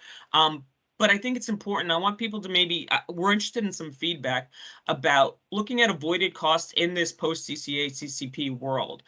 Avoided costs in the past, as you'll see from my next slide, it's basically just been a calculation of what is the cost to purchase gas, to transport gas, distribute gas, and then also accounting for the social cost of carbon to quantify the cost of environmental costs of natural gas. But something that I've started to think about is avoided costs might need to change and evolve if what you really need to be comparing to is the cost of other techniques to comply with these two programs. If, let's say, for instance, the cheapest resource for bringing your emissions down were $10 per decatherm, while the other traditional avoided cost metrics were only, let's say, $7 per decatherm, shouldn't we be potentially looking at the cost of that alternative resource instead of it just doing almost like a bottom-up calculation where we kind of build it on its different elements? Should we maybe instead be looking at the cost for CCA, CCP compliance as the avoided cost? Because that is potentially something that you're going to have to look at as you either pay for, and let's just say renewable natural gas, for instance, you either pay the $10 a decatherm for renewable natural gas, or maybe you invested in a distribution system program, a demand side program rather, that would bring that cost down and lower your emissions that way. It's something we're still thinking about. Obviously, we wouldn't be able to do anything without a rule change because right now the rules are pretty strict about how we do avoided cost. But I am curious if anybody else has thought about this or if there are any kind of just open forum thoughts. And if you don't have any today and you think about them later, please reach out to us. So I'll kind of pause for a second and see if anybody else has any thoughts on that. Oh yeah, so Andrew and Kathy have asked me to clarify. It's the CPP, I do mean the Climate Protection Program rather, and the CCA is the Climate Commitment Act, I believe.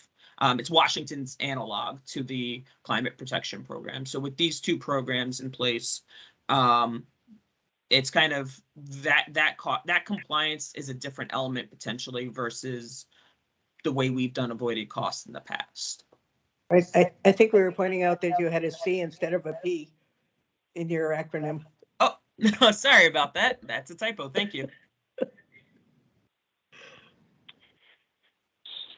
So this is Andrew. I don't have any feedback for you right now, to be honest. The impacts of the CCA at this point is not something that I know a whole heck of a lot about. So what we might need to do internally is just sort of talk this through in terms of just, kind of staff doing that. But also, Devin, it might behoove you, and it probably behooves us as well, to kind of reach out to the other utilities and see if and how they are kind of incorporating these new elements as well. Excuse me, I would imagine that they are, but again, I can't say that for sure off the top of my head. So anyway, there's probably more to come on this.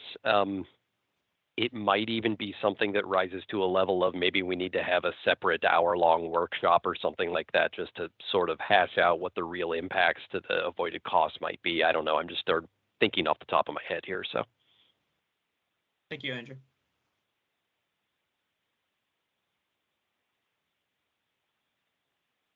Okay, so once again, did not want to kind of put I don't want them to think that it was a pressure decision we needed today. Feel free to think about this and reach out to us. And to Andrew's point, I think we're going to look at what some of the other utilities are doing as well. One challenge, though, is I know specifically in Oregon, for instance, it is somewhat prescriptive what we have to do for avoided cost. So I don't know how much we can do per se in terms of proposing an alternative methodology. It might have to be a rulemaking, and that's not even something necessarily I'm saying that we would want to go down. You know, as an analyst, I'm always interested in finding what the optimal solution is. And so I'm just kind of thinking about that philosophically more than anything else. And I wanted to know if other people were thinking about that as well, which is why we had thrown that out there. So please do reach out to us, though, because, you know, if other people are thinking about this also, and maybe it picks up steam, I think that could be something that's important for us to consider as a region. If people are thinking maybe we're covering that another way, maybe we don't need to do that, that's okay too. Just wanted to throw that out there. So thank you, Andrew, for that feedback, and thank you, Kathy, for that typo pointing out. And I guess if there's no other thoughts, we can move on.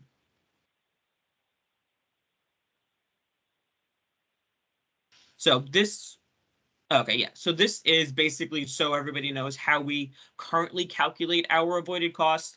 Formula might look intimidating for some of the newer folks. It's really not.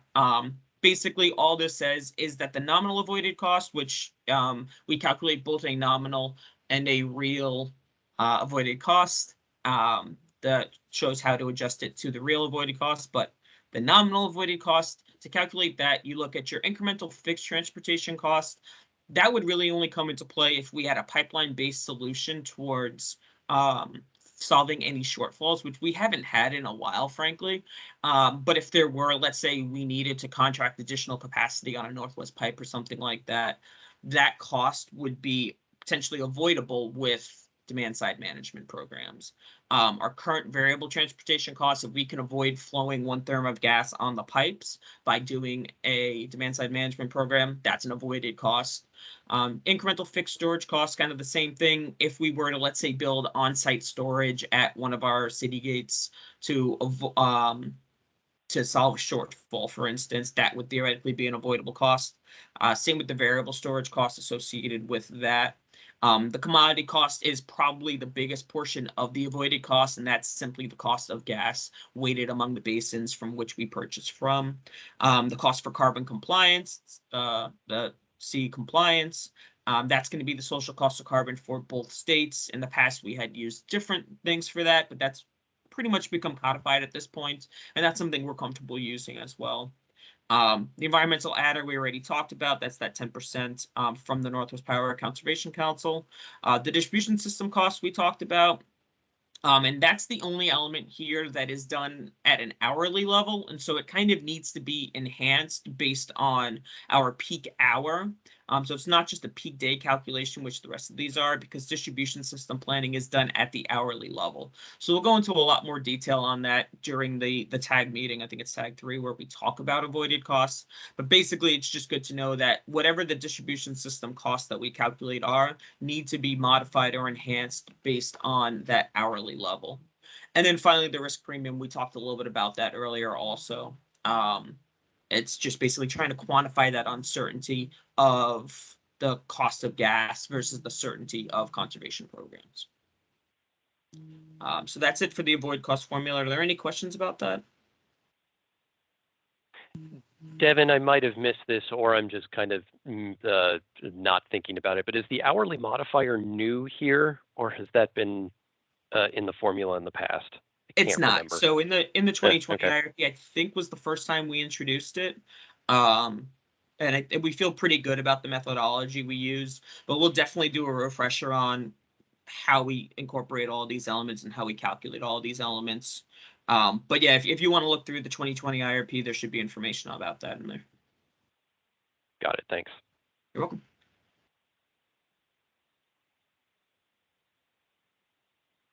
All right, well, I think that's all I have, so I'm going to hand it over to Monica, who's going to talk about the other side of avoided cost, energy efficiency. Good morning. Monica Collishaw. I manage Cascade's Energy Efficiency and Community Outreach Program. Within my team, right now we have John Storvik, who's also on the call, and he's going to be helping with the analysis on the back end and coordinating with Energy Trust of Oregon, as well as our third-party forecast model for conservation potential in Washington State. And then Carrie Buren also introduced herself earlier. I'm not sure if she's on the call anymore, but she will be assisting as well with these efforts as we move forward. So within the energy efficiency umbrella, we are actually restructuring our Cascade and Intermountain Gas Energy Efficiency Department into a regional Western team. The goal is to kind of leverage our internal resources and then really look at some of these increasing sustainability requirements that the company is having on both Washington and Oregon side, and where they align with the Energy Efficiency Department, and then where we coordinate with our other departments within the organization.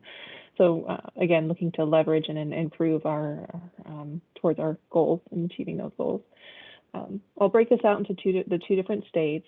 Within Oregon, I actually have not worked directly on our Oregon efforts with the IRP in the past. I've taken kind of a back seat. Our current, that role right now is vacant, so I'm going to be filling in the gap for now on Oregon. Washington, I've been working with the IRP team for quite some time, but we'll continue that same process that we've used in the past. We coordinate, as you know, with the Energy Trust of Oregon. They're planning on submitting their savings potential towards the end of August for the IRP forecast. They mentioned, in light of the Department of Environmental Quality's CPP and the 2050 carbon reduction goals, that the Energy Trust can actually accelerate the uptake of their discretionary efficiency resources based on available budget and testing for the impact of that budget. That's kind of to be determined right now. They're still working through what the processes look like, but they're very willing and able, given the correct resource, or not correct, but adequate resources to do so. So we'll make sure to continue to work with them and as part of this process. Cascade is also reviewing how we can provide services and fund energy efficiency options for transport customers. We do not currently do that, either through Cascade Services or through the Energy Trust of Oregon. And we're exploring how to determine the potential, whether that's a conservation potential assessment, and Energy Trust is open to serving them through a variety of options, depending on regulatory direction, of course. And I know that Devin mentioned the transport customers are not necessarily planned, but I don't say planned for, probably going to kick me under the table for that, Devin, but they're not the focus of an IRP. But I did want to bring that up because that's something that's certainly coming up in Oregon right now, as we're looking at how to meet some of these accelerated sustainability goals in general. We're also seeking to engage and work on targeted opportunities in select communities within Oregon as well, with likely Energy Trust. How can we increase uptake in some of those territories on our energy efficiency, or maybe that's working with transport customers or something along those lines. So engaging on that front. And then Energy Trust is planning scenarios to adjust the energy efficiency projections based on assumptions to that gas load because of electrification. As I think it was Brian mentioned, in Washington, we do have at least one of our towns that has put a gas ban in place. Similarly, we're looking for opportunities, and I wouldn't say opportunities, but impacts that might affect our Oregon territory as well, and we'll make sure that gets incorporated. I think there was a question from Andrew. I haven't read it yet.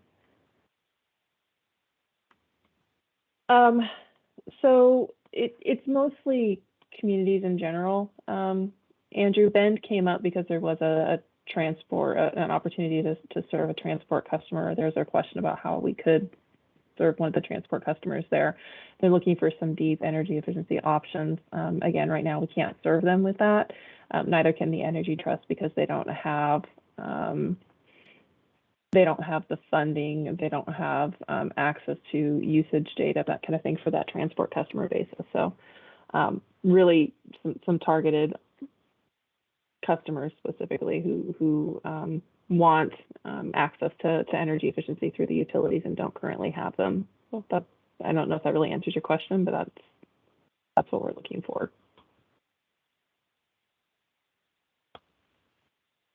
Thank you. All right, can I get the next slide, please?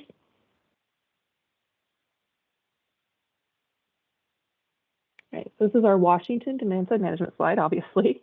So this is the first year we're going to be developing our integrated resources plan in coordination with the new biennial conservation plan that we have in place. The Washington gas utilities transition to the same cycle that the electric utilities use, wherein we're creating a biennial conservation plan. We have the set goals based on that. We have biennial conservation reports that are now due, after every 2 years. So this is the first one where we're going to be incorporating that same cycle.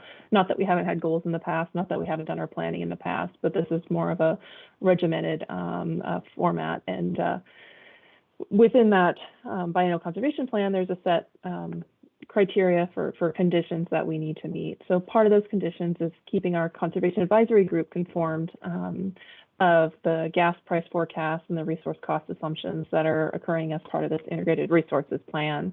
I've taken it to heart and made sure to inform my advisory group, my conservation advisory group, which I lead.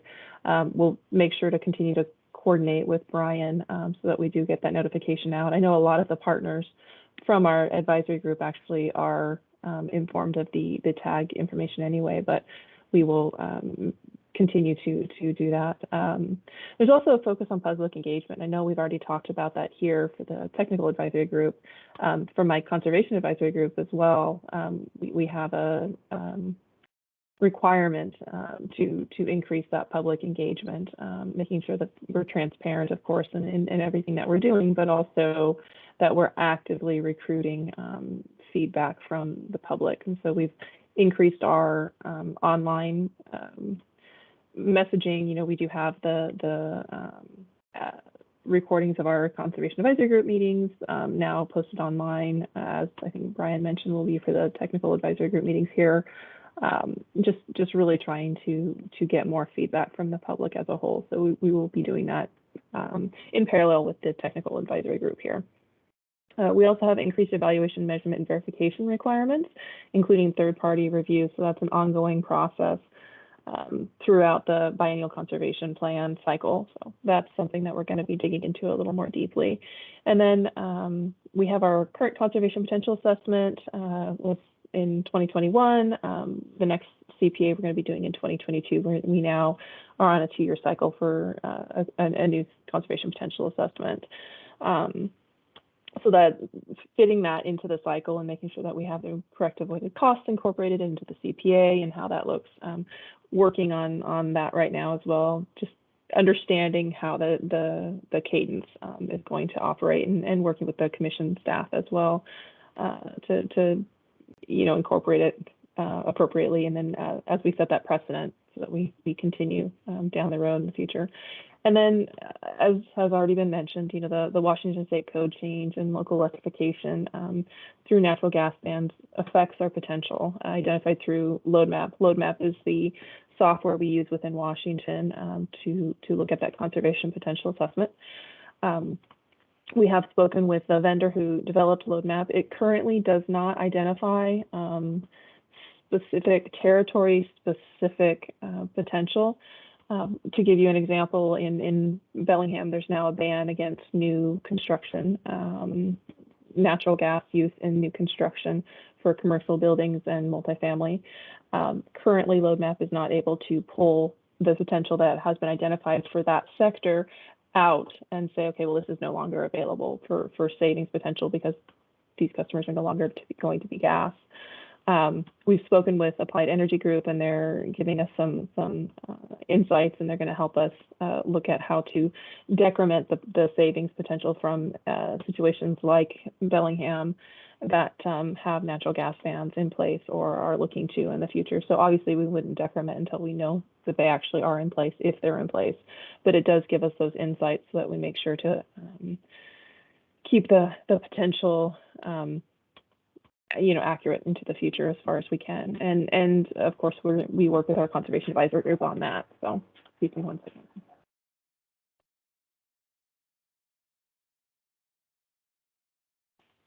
Sorry, I should have turned my cuckoo clock off. So that's pretty much the insights for the energy efficiency for both Washington and Oregon. Of course, there's a lot more, and we do speak to it in much more depth when we get to that demand side management discussion. I want to say, is it 3 or 4? Tag 3 or 4. So more than happy to answer questions, and we'll be working with our advisory groups on the back end as well. I think that's for me, unless there's any questions.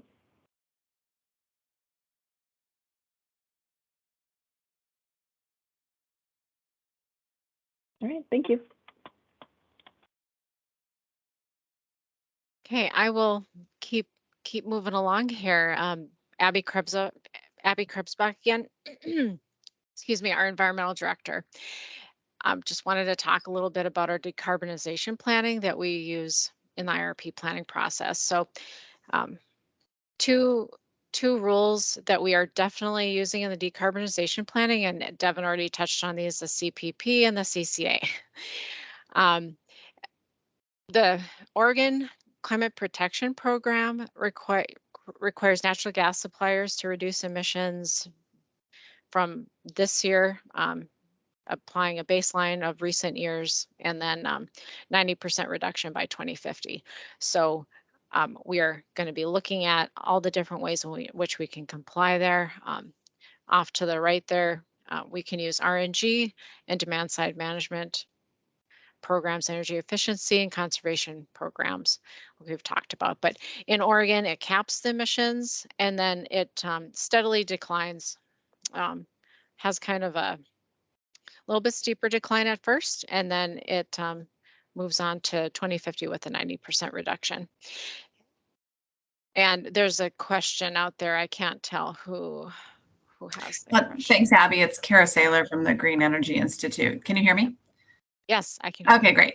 Just a quick question, just confirming that the company will go ahead and plan with the CPP in place, despite the challenge that the company's filed against the CPP?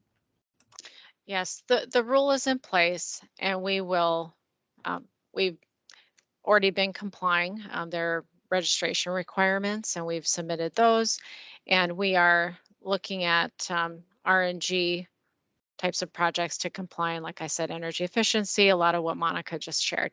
So yes, we will be working on compliance, and considering that the first compliance period for this is 2022 to 2024, of which our first compliance demonstration would be then in 2025, but we are going to be moving on with compliance. Okay, thank you, Kara. For the Washington Climate Commitment Act, that statute passed in about July of 2021, and that program is more of a cap and trade, cap and invest program where allowances are distributed to covered entities, and then those allowances reduce over time. We, as natural gas suppliers, we do receive some free allowances, and those reduce over time to zero. They reduce over time. I shouldn't say that. There's a pre-draft rule that the Department of Ecology has released that it has had stakeholder meetings on to discuss their ideas of how this rulemaking should progress, and that proposed rule by Ecology should be, it's anticipated to be released in about May of this year. They're planning on finalizing that rule. So just backtracking a little bit, the statute was final last year, and it directed Ecology to conduct rulemaking to create the cap and trade program. It's an economy-wide program of which natural gas suppliers are included. So waiting for that proposed rule to come out, and then it planning to be final in November. That's clearly in line with us needing to include that in our decarbonization planning in this IRP. So again, more to follow there. And just pausing there for a second, Kara, did you have another question, or just checking in with you again? I didn't. I'm sorry. I need to lower my hand. No worries. Thanks. Yep. Okay. And then I mentioned a little bit going over to the right side of your screen. We're exploring all types of methods to comply. RNG, looking at hydrogen potential out in the future, and then the conservation and energy efficiency options. And there will be more discussion about this in for future tags, as well as even in a couple slides from now. We do include the accounting of upstream emissions in Washington, avoided cost. Devin mentioned that before. We don't have that in Oregon, and more to follow with those discussions in future tags. And then the IRP, or the resource planning team, has acquired a new optimization software, of which we think would be very useful in applying some of those decarbonization targets and setting those targets, and for in enabling us to even better model what those decarbonization planning costs and outcomes will be. So we're really looking forward to using that new tool. And if there are any questions on that, I'm going to pass those questions on to Devin as their team is implementing that. Okay, great. I see that comment from Andrew. Appreciate that. Yeah, more to follow. If you can go to the next slide. I'll just jump in really quick also while you do Okay. that. We've been working with another vendor on a replacement for send out. We're not fully ready to the point where we would say we're 100% confident that we will have it up and running and ready for this IRP. But we're working hard. We're meeting with them weekly on getting our modeling incorporated into there. And one of the functionalities that the software does have that we're very excited about is the ability to optimize not only around cost, but other constraints such as emissions reduction. So if things work out as well as we hope it will, we will be able to, when we run our model, not only optimize around lowest cost, making sure we serve demand, but also making sure we hit the various compliance requirements we have within Washington and Oregon. Carbon compliance specifically, or emissions, I should say.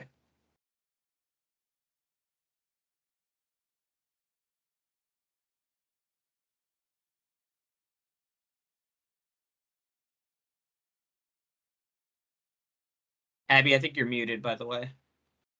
Thank you. Yes, I was. So just a little bit about our department. We help with the IRP process and assist everybody on the call here pretty much who has pieces of the IRP, you know, to the best of our abilities here. We do cover and interpret regulatory issues and policy across all of our 8 states, but dedicate a lot of time to Washington and Oregon. And we, in hand in hand there, we collaborate with all of our company internal as well as many external stakeholders on especially the decarbonization planning and sustainability matters. We have about 6 full-time employees right now, with another one to start. So we're making additions to our department. One will start within our Bismarck office here actually in a couple weeks. We're very happy about that. And then we are adding a more of a decarbonization planning and policy review and compliance team within our environmental department. And just putting a little plug out there right now, we have a posting that's out there. So if you know of anybody who's interested in a manager of environmental compliance and sustainability, go and take a look at that. And thanks for giving me the floor to do that. And then again, we review and draft the environmental policy section of the IRP. And if there are no questions, I'm going to hand it off to the next person. Okay, thanks. Okay, thanks, Abby. Hi, I'm Shanda Merrick. I'm the Director of Business Development and Energy Services for Cascade. So I'm going to talk a little bit about renewables today. Cascade is currently in the process of developing programs to compete with House Bill 1257 and Senate Bill 98 in Oregon. We're in the planning stages of that process. My department in particular is currently fielding a lot of inquiries from RNG developers in both Washington and Oregon. We're having ongoing discussions with several developers on projects related to landfills, food processing, wastewater, dairies, beef processing, projects that would produce RNG. Some of these developers are looking to purely invest or inject that into our system, and some of them were working on injecting as well as arrangements for Cascade to purchase the RNG. So we're very active in that area. We've added a couple people in my group specifically because of the workload related to those RNG projects. So it's definitely an evolving field and something we're working heavily on. In addition, we have submitted a proposal where Cascade would be the developer of a landfill project in Oregon. It was a project that was out for an RFP, so multiple parties submitted proposals, and that's currently still being evaluated by the landfill. But we submitted a proposal there that would involve Cascade developing the project, owning, operating, and financing the RNG production facilities, as well as injecting it into our system. So I know there were a couple questions related to RNG earlier. If there are some questions, we can cover those now. It looks like Kara has a question. Yeah, just I guess quick clarification, confirmation, the slide, and you just indicated that the projects you're looking at are in Washington and Oregon, so they're actually physically located in those two states. Is that right? Yeah, the projects my department's working on, have been working with several for quite a while, are all in Washington and Oregon. We are also, exploring and evaluating projects that are outside of our service territory, but the ones we're heavily working on developing right now would be actually in our service territory. And when you get inquiries from outside of the state, what would you say the kind of proportions are? Are you getting more interest Washington and Oregon developers, or is it about equal to those that are outside? Yeah, I think we've definitely had more activity in Washington than in Oregon, for sure. Thanks. Okay. Are there any other questions related to RNG?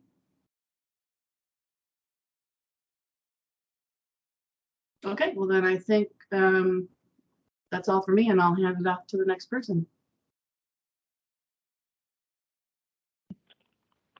Hey, that's me. Hey, so I'm Kathleen Campbell from Engineering Services, and for this IRP, I will be supporting the distribution system planning portion. For distribution system planning, I will be going over our distribution modeling process to determine our proposed reinforcement needs to meet our 5-year IRP growth predictions. To do this, for the distribution modeling, we use Synergy Gas. Synergy Gas modeling assists us with modeling growth and helps us to identify the areas in our system that have deficits. And by identifying those, we can address them. And this ensures that we can maintain reliable service to our customers. With this process, it's a little iterative. So we're going to recommend reinforcements and system betterments and use an alternative analysis process. And with that, we'll be looking at cost and capacity gain for each one to help us choose the best one. Yeah, and then again, everyone's kind of been encouraging, but as we go through this iterative process, that we encourage stakeholder feedback, to help us maintain reliable service.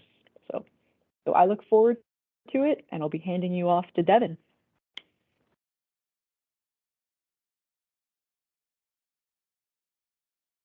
So real quick, I'm going to post a question, multiple choice question in the Microsoft Teams. It'll pop up when Devin's presenting. I just want to get a little bit of a feel on what people think about returning to in-person meetings for the technical advisory group meetings. So once that pops up, place a vote. It's all anonymous, so we won't see who voted what. It will show the results of the what was voted on in the chat box. So just letting everyone know that's going to pop up. Thank you, Ryan. Yep. You bet. So I'm going to talk a little bit about some of the things we've been doing with stochastic analysis. We've got some exciting changes coming up, and then also we have another discussion point that I'm curious to get some feedback on. So as we discussed earlier, we're planning on making some kind of change to our peak day planning standard from that 2020 IRP when it was just the coldest in 30 to incorporate probably more stochastic techniques on that, Monte Carlo simulations towards figuring out, whether it is a loss of load probability like some of the other utilities, or just the different percentile of weather. We're looking into that, and that's something that we're excited to be able to use some of those risk-based metrics towards. In that same vein, one thing that we are very hopeful for is in this IRP to actually do some of the stochastic analysis in, oops, that popped up on my screen, to do some of the stochastic analysis in the software we're using itself, Plexos. Mark, I talked that, we're working on that a little bit. And one thing that I think I'm hopeful that we'll be able to do, so in the past, for those of you who were participants in our 2016 IRP, one thing we did was use Plexo, or we use Sendout rather, to do the stochastic analysis. So it kind of optimizes on every different potential draw of the stochastic process, which is good and ideal. The only problem there, it was extremely time consuming. It took an exorbitant amount of data storage space to the point where we actually got in trouble from our IT department. I don't want to talk about it. And it's time consuming. It took about half a day just to run one analysis. And so we had to move away from that. And we were also only able to do 200 draws through that. That was the maximum capacity of the software. And that was also problematic because do you get enough of a sample from just 200 draws? It was our opinion that you do not. So we've moved away from that and performed the stochastic elements of that analysis outside of the optimizer software, where we would just kind of run those Monte Carlo simulations in R and just grab whatever percentile we wanted to analyze. So whether it was the 95th percentile or the 99th percentile, we would grab that specific draw or that specific element and then throw it deterministically into the software. It was good enough. I felt like we got some really good results with that, but it doesn't quite let the optimizer iterate on all of the different potential elements of a stochastic weather profile or price profile. So one thing that we're hopeful for is with this new software, if we can get everything, and this may be a little bit more aspirational because it's kind of on the back end of what we hope to do. But if we can get everything up to running where we want it to be, we'd like to be able to throw those stochastic elements into the optimizer and let it kind of iterate on all of those instead of just selecting one draw and popping it in. So more to come on that, but that's something that'll be a major evolution if we're able to pull it off for this one. If not, certainly we're hopeful by the next one we'll be able to do that. And then a discussion point that we wanted to talk about is kind of a philosophical question about how do you model extreme pricing events. So to kind of give some context for this, the way we currently do it, and we'll talk about this during that tag process and probably have a much more robust discussion. I just wanted to kind of tee it up now. Within our Monte Carlo simulation engine that we run through R, we kind of put all of the elements that we want to be aware of. So it's deterministic pricing, volatility. What else would be in there?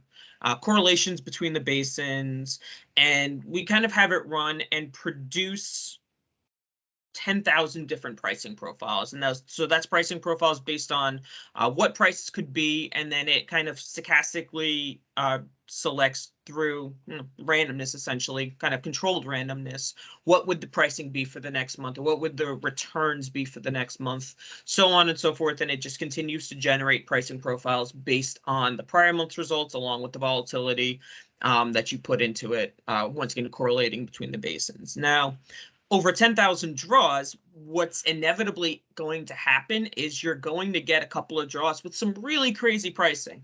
The one that ended up being our 99th percentile. So for reference, of those 10,000 draws, that would end up being the 9900th, I believe, of pricing. Yeah, that sounds right. The 9900th draw. And so it's not going to be the most extreme, but it's still, there's going to be 9,900 potential simulations where it was less than it. And in that particular draw, there were quite a few price spikes. So by price spikes, I mean, let's say Sumis pricing, which I think has the most volatility, similar to something of what Ashton had shown. It had multiple times over a 20-year planning horizon. I think it was about 4 or 5 semi-regular spikes of $20+ prices.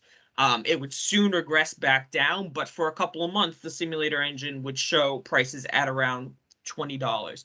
And this came up as a point of concern for, I think it was OPUC staff, who raised the question of how plausible is this over the 20-year planning horizon. It's our stance, especially, not to look at, I don't want to be too kind of qualitative about everything going on, but there have been extreme events that have happened. It was, there was the Enbridge explosion. There's some of the geopolitical factors that Ashton had talked about before, production issues that we're seeing. So pricing has shown the ability to spike on a little bit of a more semi-regular basis, I want to say. So we have chosen not to hinder the simulation engine in any way to stop those extreme spikes. It is something we could incorporate into the coding for it, but we think if the organic stochastic simulation selects those, we think that's a valid result that we'll want to account for.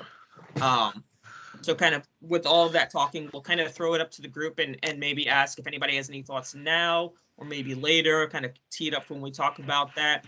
Is it appropriate to have those multiple, let's just say $20+ price spikes, let's say 4 or 5 of them, which is I think what we had in the last IRP. Is it appropriate to have that over a 20-year planning horizon, or is that a bit too unfeasible for what some people think, keeping in mind that that's not representing what we expect to happen, but what could happen in a 1 in 100 extreme event.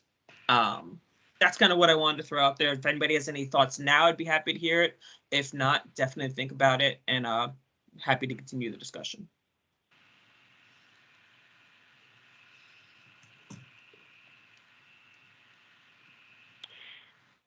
So this is Andrew. I don't have any great thoughts for you right now, and I think that's probably about the best I can do for you at the moment. I mean, I sort of get your point that, over a 20-year time frame, perhaps it would be more appropriate or accurate to have like 1 or 2 of those price spikes rather than several. I'm not quite sure that I'm ready to say sure. It seems like it would be reasonable to actually go in and somehow, as you just kind of put it, hinder the model from selecting.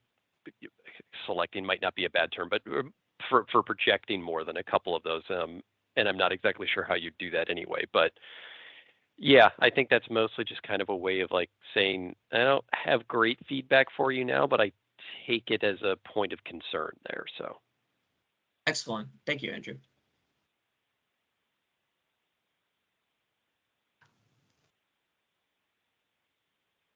Okay.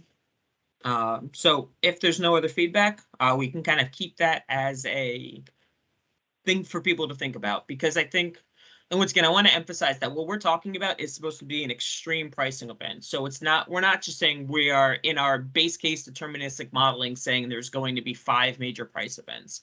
The question, and it came up only because it was a concern raised by staff. The question is basically, is it unreasonable in that extreme pricing scenario to have so many extreme events? We want to incorporate feedback if it's appropriate, but we also want to take all of the tags opinions into consideration before we were to potentially implement a change that maybe others might not think is appropriate. Okay, so moving on to the resource integration process, we are overhauling this process quite a bit to comply with those emissions reduction requirements. One phrasing that I've kind of started to incorporate into my everyday IRP life is least cost, least risks, lowest emissions. We want to make sure that when we are running that optimizer, we're hitting all 3 of those requirements. We need to have our emissions compliance targets hit while doing it at a least cost and least risk. So that's kind of the new evolution of IRPing, for lack of a better term, and it's fun. It's an exciting challenge for us to hit. Another major change that we're doing is we're kind of evolving our approach to portfolio analysis and scenario and sensitivity modeling to really allow for a more holistic approach. We've always kind of rolled our eyes in the past about some of the portfolios that we've done because, and if you've been at these, you've heard me say this before, it's one of the major challenges as being a gas utility versus being an electric utility, whereas if you were an electric utility, for instance, your portfolio comparison analysis would be, is our best solution wind or hydro or solar or gas or coal back in the day, or some mix of all of those elements? Today, it's changed, or rather for the gas world, our solution was gas. Gas is gas. Like, we had nothing else that we could do, in some of our prior iterations. So our solutions would be, do we want to do a Northwest Pipe only solution or a GTN only solution or storage only solution? But they were all still just traditional, get it from the ground, put it in the pipes, gas. Well, now the world is changing, and we're looking at a lot more options for that portfolio analysis. So what we're planning to do this year when we're generating portfolios is going to be a little bit different. It's going to be kind of same thing that we normally do, where the model can select from all potential options, or for our extra resources that the model can consider, we'll do probably a portfolio of only RNG, for instance, or a portfolio of only hydrogen, or a portfolio of only demand reduction from extreme DSM, for instance. Or, we have other portfolios now for the first time that we'll be able to consider valuable portfolios that I think will produce a real result. So we're excited that we're going to be changing that approach to something that the structure will still be the same, where we'll have all of the portfolios, we'll rank them based on, once again, least cost, risk adjusted, and then also did they hit our compliance goals, our emissions reductions goals. We'll rank them the same way that we did and select a portfolio by that, but the portfolios themselves will, I think, be more valuable. So we're very excited for that. Andrew, do you have a question? So I'm going to think out loud a little bit here, and this sort of builds off of the conversation we just had a minute ago in terms of the price shocks and things like that.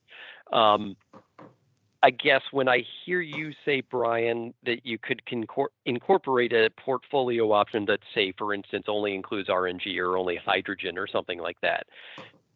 Right now, in the immediate term, and I guess I'd say just over the next couple of years at least, I might kind of question whether such a portfolio would be realistic, both from a technical standpoint as well as a financial standpoint in terms of the cost of those things. I can certainly see where if we're looking out 20 years and potentially beyond towards, the goals that are incorporated into both the CPP and the CCA, that those things might be more viable. But I guess that's sort of the question that I have for you now. So I guess I'm understanding this as being a scenario where in 2024, let's just say, you show a shortage of gas in one particular area and need to go buy a resource and can say, okay, this will only be renewable natural gas or something like that. Is that sort of am I conceiving of that correctly at this point? And yeah, just kind of interested in hearing your thoughts on the rest of my rambling statement here. Yeah, no, I actually think I'm happy you raised that question, because I think I should take a step back and probably better explain what the portfolios are meant to do. So the portfolios are kind of a launch point from the as-is analysis. So to be clear, when I say something like only RNG, I'm not saying wipe away our entire portfolio of, gas purchases that we already have in place and only use RNG. When I say an RNG only portfolio, it's kind of like you said, Andrew. It's for those future solutions. If we show a resource requirement need, what would be the avenue that we would entertain or that we would collect that need from? In the past, it's been, and so I think its efficiency is the kind of the right way to look at it. If we showed and I'm just going to pick on a random city gate because I live in Kennewick. If we showed in the Kennewick loop area that we have, a 10,000 decatherm deficiency, what would be the solution to solve it? And so in the past, it would be, do we look at a Northwest Pipe option or a GTN option, or we'd have what we call the all-in option, where it incorporates all of those and does a blend of it. Now it would be, do we look at an RNG-based option or a hydrogen-based option or a demand-side management-based option, or once again, a blend of all of those. So it'll be a kind of a similar form of modeling, but it's all going to be launched off of that as-is modeling, and that won't change. So it's not saying, unless it ends up being more cost-effective, it's not saying force the model to supplant existing resources with RNG. With the exception, once again, being, of course, if that's needed for carbon compliance goals. That adds the entire new element to it. But if the as-is modeling, let's say theoretically, was able to handle everything it needed to, it's not going to, for the sake of things, just replace it with RNG, for instance. It's just saying, for alternative solutions discovery, what are you going to allow a specific portfolio to choose from? And, it'll be either now RNG or hydrogen or DSM or a mix of all of that. Does that make sense? I realize I kind of also rambled a little bit there. No, it makes sense, and I think it does. Yeah, just help me conceive of the way you're looking at this a little bit better. So, yeah, I appreciate that. Thanks. Absolutely. I will move on then to the third element. So we're continuing to use. Actually, I will stop real quick. Kathy, you have a question? Well, I'm just a little confused, and partly one of the things is the difference between Washington and Oregon, that Washington includes life costs, so all the upstream. So for them, renewable natural gas probably has benefit because you're not doing fracking in order to get it. Whereas Oregon seems to think that renewable natural gas is zero emitting, which is, I'm not sure how they come up with that. So I'm really expressing a confusion and not necessarily a question, but do you have to treat the two states differently in terms of emissions? Yes. So the programs are very complicated, and even now, I think, as kind of Abby alluded to a little bit, there's different requirements in each state. The laws are still being formulated to some extent. So when we set those constraints in the model, the constraints will have to be specific to each state. I'm going to talk ambitiously here because I don't know the full capabilities of the new software we have. We may have to still do it exogenously in the two various models we've built for the Oregon CPP compliance and the Washington CCA. We still do have those exogenous models that we could kind of handle this analysis through there. But in a perfect world, if we could get it going through our optimizer, when we set the constraints that we're going to have to constrain, they will have to be unique for each state. So, for instance, Washington has a allowance auction program that Oregon doesn't really show that they're having. So that's a different carbon compliance resource that's only going to be exclusive to Washington compliance, that the model will have to be constrained to only allow for that. They have different targets. They have different things like you said that are incorporated, whether it's that life cycle or just if you use 1 therm of RNG, that counts for recording purposes as a 0 emitting resource. There's different things that we need to have. Well, we will have to make sure that the models that the optimizer itself recognizes. And if we can't quite get it there for this year, we may have to continue to do that analysis outside of the optimizing model. But the one thing we can promise is, we will account for emissions compliance results in our modeling because we have to. It's a part of what we have. We have to make sure that in our 20-year plan and in our short-term action plan, we are showing how we are going to comply with these 2 laws, because at this point they are laws and we have to show that. So we're going to do the best we can, whether it's within the optimizer or outside, but we will show how that is part of our least cost, least risk compliance modeling. I hope that answers your question. I don't envy you. Yeah. I don't envy you having to worry about all this. It's it's a lot of work, but it's also fun. It's exciting that we get these new challenges and we get to kind of really get our feet wet with it and learn this entirely new way of IRPing that it's going to be a lot of work, but personally I'm excited for it. I think it's going to be a lot of fun, and it's going to change the game, which is always exciting. Thank you for the question.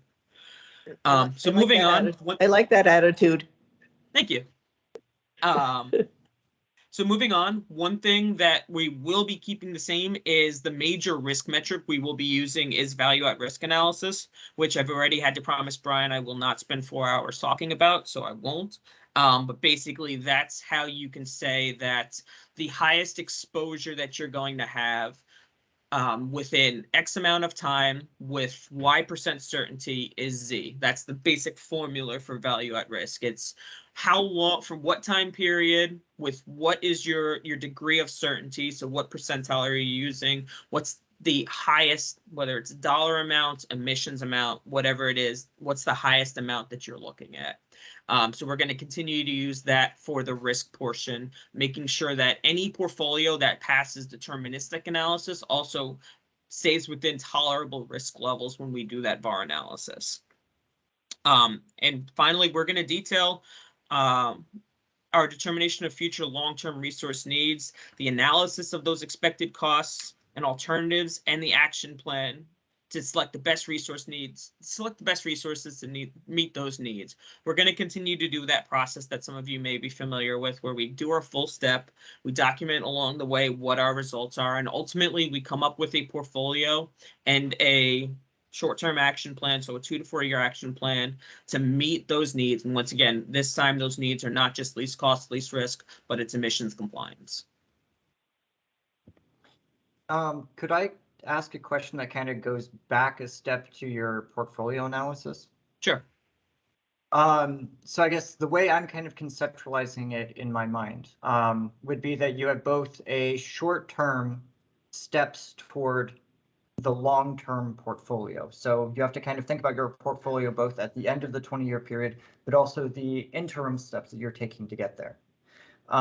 Is your modeling going to include like path dependency issues that might arise as the difference in short-term versus long-term avoided costs?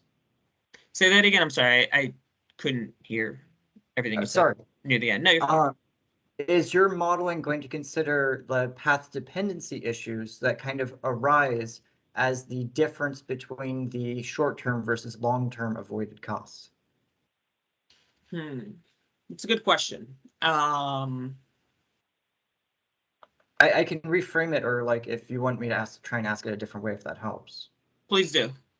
Okay, so I guess the way that I understand avoided costs is that they tend to be kind of short-term in the sense that you're looking annually at the marginal cost of providing the fuel to customers.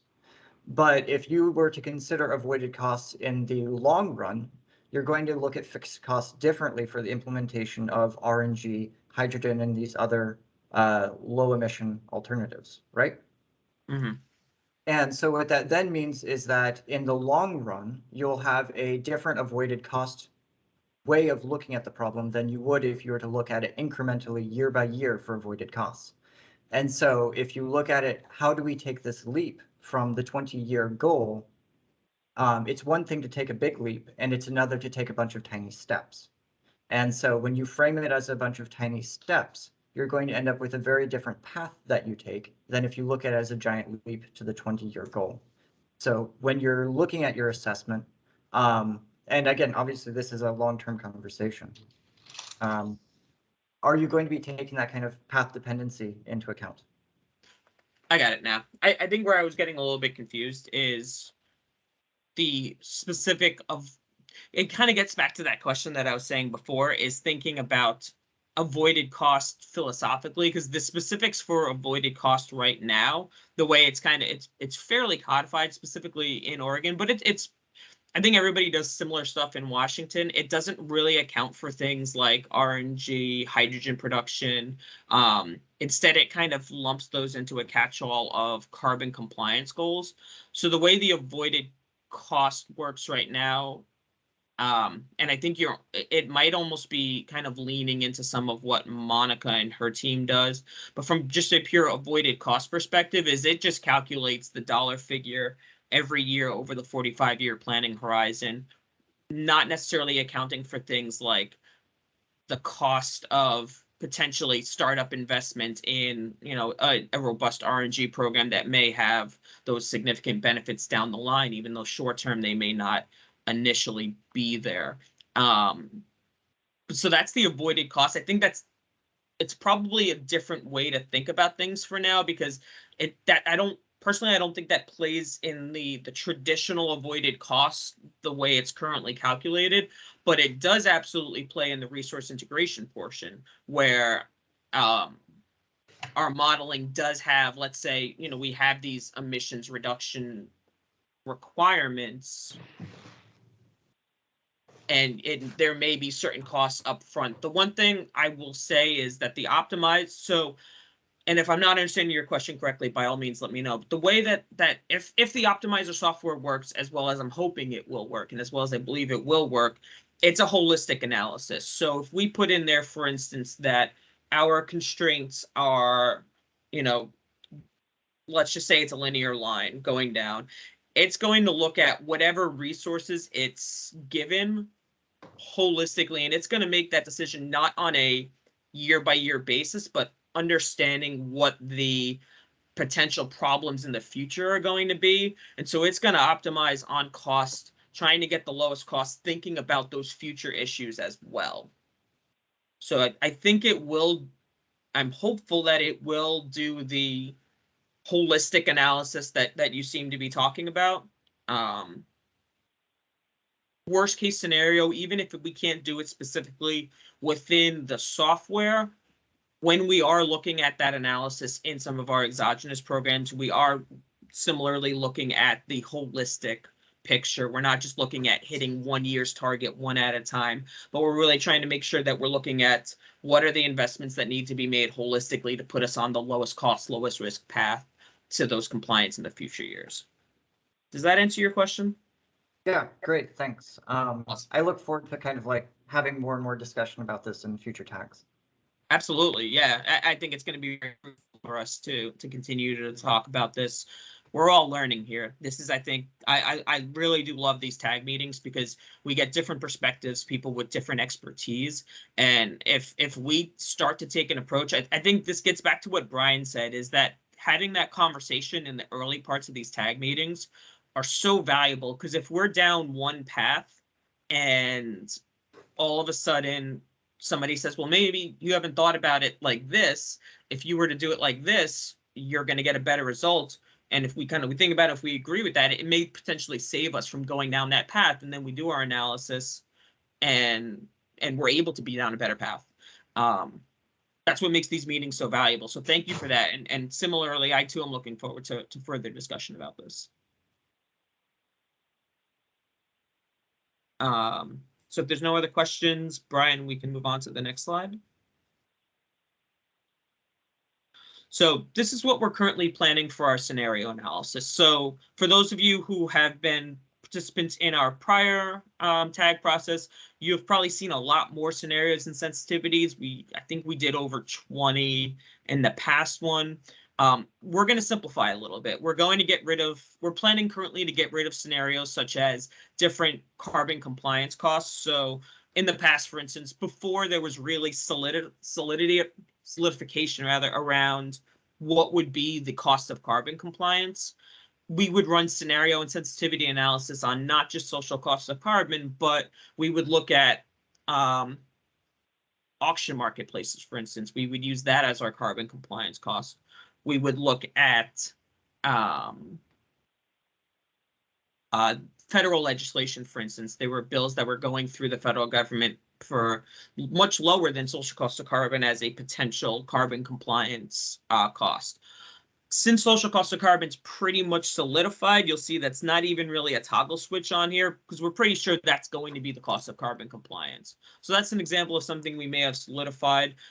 We're not against adding something back. If there was something we've done in the past that you really liked, let us know. And if we think we can add it back, we can. But with the hopes of kind of unifying with how the rest of the region has done its scenario and sensitivity analysis, we're kind of going away from some of the more minutia things that we were doing and opening up to a more broad scenario analysis similar to what happened during the CPP and CCA programs, some of those scenarios. So with that caveat, I present the 6 scenarios that we're currently looking at and leaving ourselves more than happy and open to talking about others. I'm not going to talk about everything in super detail here, but I'll kind of go over the base case and a little bit of how some of that changes. So our base case modeling is going to be, once again, Oregon CPP compliance and Washington CCA compliance. For that, we would assume current expectations for growth. And what that means is basically everything that Ashton said earlier about our customer growth forecast, including changes for things such as climate change, but not including necessarily high gas bans, electrifications, things like that. We're going to want to make sure we account for any existing gas bans. So, we'll be monitoring efforts in areas like Bellingham and Bend about if we do need to account those for that customer growth. But for now, it'll just be the current existing or what we think will happen based on current legislation for current growth, accounting for current gas bans as well.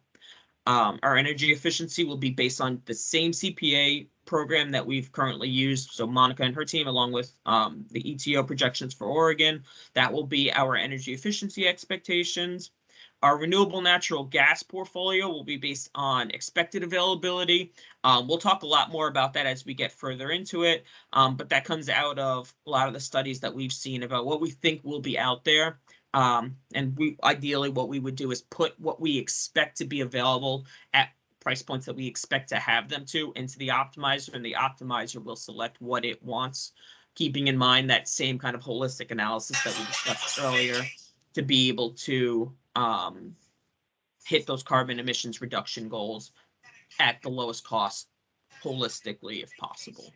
Same thing for hydrogen. I'm not going to repeat myself, but the same kind of philosophy towards hydrogen. We talked about gas bans already. And then the price of that traditional conventional gas will be the natural gas price. And then we do scenarios where we start turning some toggle switches. So for instance, in the carbon neutral by 2050 scenario, we're probably going to need to look at some higher CPA projections and the costs associated with that. So one thing that we got out of a lot of these proceedings that we did is these theoretical CPA projections, where if we were to invest in more conservation and more demand side management resources at those higher costs, we have what those projections would look like. We may ask our various entities, depending on time constraints, to update those projections, and we would make that available to the model as well. We would hope for higher availability for renewable natural gas and hydrogen if we need to get to that carbon neutral by 2050. And then we may talk about, will we have to adjust price on that? There may be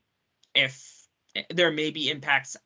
Frankly, I haven't fully fleshed it out. It could be higher, it could be lower even, based on demand impacts, less regional demand for traditional natural gas. So that's just one example of a scenario. You can see we have the 6 here. Kathy, I see you have a question. So if you have a question, or if anybody has a question about any of these, or any other ideas for scenarios, we are very happy to hear them. Okay, Princess wants her lunchtime snack.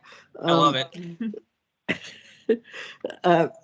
Do you take into account in the climate protection program, the ability to buy the community climate investments and taking account the price that I think they've got a fixed price for those, so We do. it should So be that's one of possible those. to add that into your models. I know that you did some modeling back last summer using the not final version of the CPP, where we probably sneaked in some higher limits on you. The 45% going to 50 and the 80% going to 90. So I assume that we've had to redo all the modeling that you did last summer. Look, I mean, luckily the model that we had built was pretty robust, so it was just a question of changing a couple of toggle switches and then rerunning the models. But yeah, we have rerun those models, and that model did account for those CCIs. And once again, fingers crossed, if we can get it in the optimizer software, it absolutely would account for, we would have as an option for the optimizer to select those CCIs at the limits that are discussed in the rules, as well as at the costs. Yeah, the price of CCIs also went up in the final rules. Yep, we adjusted that as well. Yeah, I apologize for not having gone back and tried to find the modeling result you had to see whether you use the CCI. So no problem. I probably have it on my computer somewhere. No problem. And yeah, we did, and we've updated the pricing on them accordingly as well. Okay, I hope you don't mind my asking these kind of detailed questions. Not at all. Rather than And waiting if there's any offline questions, Brian will make this commercial at the end, but always feel free to reach out to us. We try to be as transparent as possible. We are more than happy to get on the phone for a 30-minute conversation if there's any specifics about our process. And that goes out to everybody in the tag process. Conversations are how we all learn and grow and create the best final product possible. So we're always open to have those, quick 30-minute chats if you wish to kind of get further into the weeds about things if it comes up. Thank you. Absolutely. Kara, did I see you have a question also? Yeah, just a quick one on RNG, and this might be something that you'll get to in more depth, but curious if you could just give a high level. The availability, is that going to include the fact that there will be competition for these resources from other utilities and users in the area? Yes, absolutely. So in our CCA modeling, I believe we I hated this phrasing, but it was the closest I could get to phrasing that I liked. But we accounted for what we thought would be our share, even though we're obviously not entitled to any RNG. But based on our size would dictate what is going to be our need and probably our aggressiveness. We took what we've projected to be the availability regionally and decremented what we set as our maximum availability based on our size. So if, for instance, we are 10% of the Oregon gas demand, we only allowed up to 10% of what we projected to be the regional availability, if that makes sense.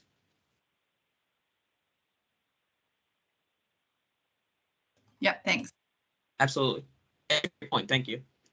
Are there any other questions? And once again, as I've said plenty of times before, we're not committing you to this. If you think of a scenario that you're like, hey, you guys really should do this, reach out to us.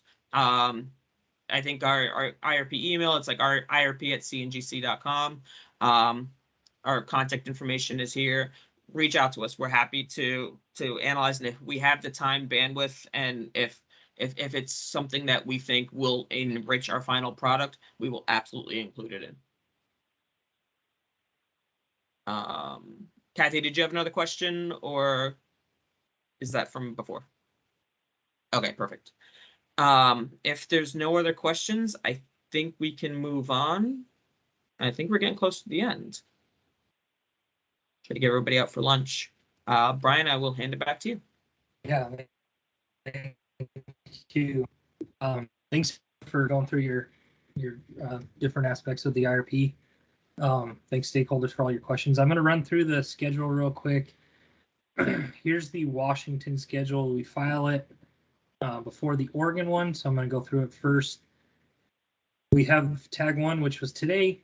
Tag 2 will be May 18th. We'll jump into some of the demand forecast. We'll talk a little bit about the weather stuff that we discussed today.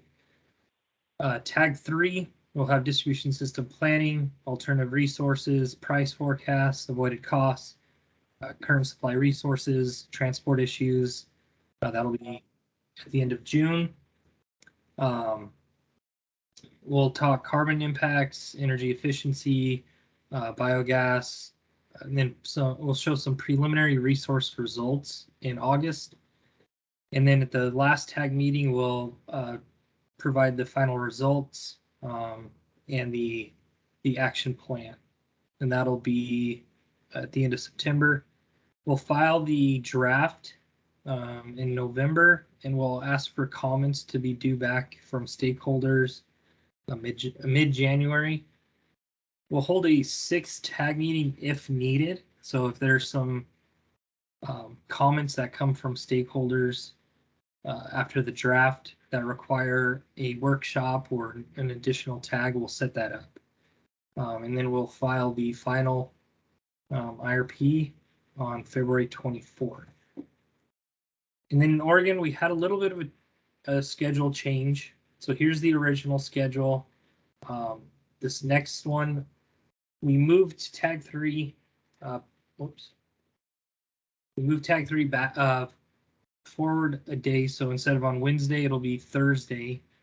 And then tag 4, we moved it back a month. Energy Trust has some conflicts in the early summer. So we moved that one back to make sure we have all the information we need from Energy Trust. They can do all the analysis they need. So that'll be in September. And then tag 5 will be in November. We'll file the draft early January. We'll ask for comments back from stakeholders into February.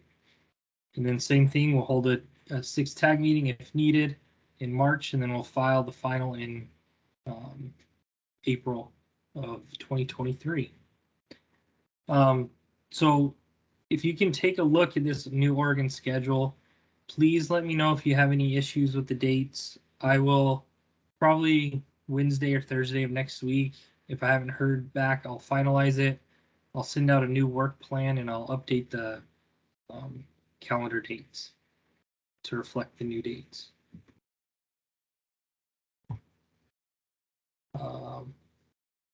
Got some hands raised. Yeah, Kara? Yeah, so 2 questions. The first is just a little bit out of ignorance. How helpful, if at all, is it for folks interested in the Oregon IRP to attend the Washington only IRP workshops? I gather that the expectations, the requirements are different in each state. Is there any kind of overlapping? Is there any usefulness in sort of seeing how each state is managing the IRP processes and the kind of topics that you intend to address in those sessions versus the ones in Oregon? So there will be a lot of crossover, a lot of similarities. So for example, like distribution system planning in Oregon, we'll be doing distribution system plans that are towards Oregon. Washington will be distribution system plans towards Washington. Demand forecast, we use similar methodology, although that one's combined. So there's some advantages if you want to learn more about CPP and you want to learn more about the CCA or the CPP and the CCA. You'll want to attend each tag meeting because we'll go into detail on those in the different meetings. So it kind of depends what you're looking for. If you're mainly just focused on what's happening in Washington, there's no need for attending Oregon, but you're always welcome to attend. Okay, thanks. And then follow-up question, sort of, I guess, different subject. The, PUC here in Oregon is anticipating filing its draft report with regulatory tools and guidance as a result of the kind of natural gas fact-finding process that happened last summer. Not out yet. You are in sort of good position to take advantage of what, at least what the draft report says. But how are you thinking about integrating? Do you already have a good sense of maybe what's in that report? How are you planning on integrating direction that we see in that report? Do you anticipate any additional workshops to respond to stakeholder concerns or anything like that that comes up as a result of what's in that PUC draft report? Yeah, that's a good question. I don't know if Abby or Devin want to speak on it, but I think we would be able to incorporate much of what we see. It looks like we have on the Oregon side about 6 months or so from tag 4, maybe 5 months from when they'll provide the final results. So I imagine we'll be able to incorporate some of those changes, but we'll definitely keep stakeholders updated with what changes we make and what we incorporate from the final model, and we'll open it up in tag 4 for stakeholder comments, and you're welcome to join and make comments in the tag meeting before, after, anything like that. Thanks, that's helpful. And then I'll just make a pitch to share stakeholder feedback if folks are willing to have it be public. It's just always so helpful for the learning process to know what staff is asking of the utility, so stakeholders don't have to repeat, or can kind of follow along a little bit easier. So just a pitch to post that if stakeholders agree to make that feedback public. Definitely.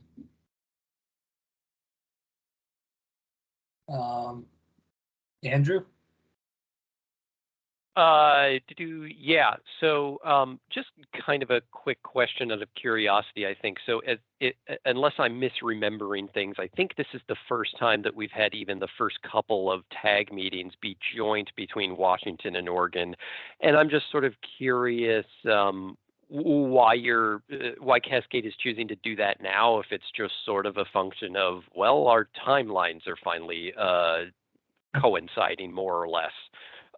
Or if there's just sort of something a little more deeper involved there. So we tried to combine the IRPs back in 2014. There is a little bit of a nuance with the IRP timelines, where Washington, you file every 2 years based on your filing date, and in Oregon you file every 2 years based on your acknowledgement date. And the timelines kind of lined up this IRP process, so we wanted to make an attempt again to combine them, see how it goes, see if stakeholders like it. We decided to break it up mainly because there are differences with energy efficiency, differences with decarbonization planning. So it's just an attempt to kind of make things a little more efficient early in the tag process. I'm not sure if it's going to stick, but yeah, it's just something we wanted to try out. And I'm guessing then that the final document that gets submitted is not going to be the same in both states, right? No, there'll be some similarities. Obviously, like demand forecast, we plan to include some Washington, Oregon numbers in both. We'll have system numbers in both, so you'll see a lot of similar numbers, but there will be some differences. Yeah. Yeah, that's what I was thinking. Okay, thanks. Yep. Kathy? Okay, minor point. September 21st is one of the 3 days when the Oregon legislature gets together to discuss their legislative concepts for the next session. So I wouldn't be surprised if both Kara and I would be in Salem. Okay. Okay, I'll take a look at that date and see if we can see what we can do with that. Yeah, I realize probably shouldn't bring it up at this meeting, but no, this is good. Yes, because this is brand new dates. We had to move things around a little bit. But I'll take a look at that and see what we can do.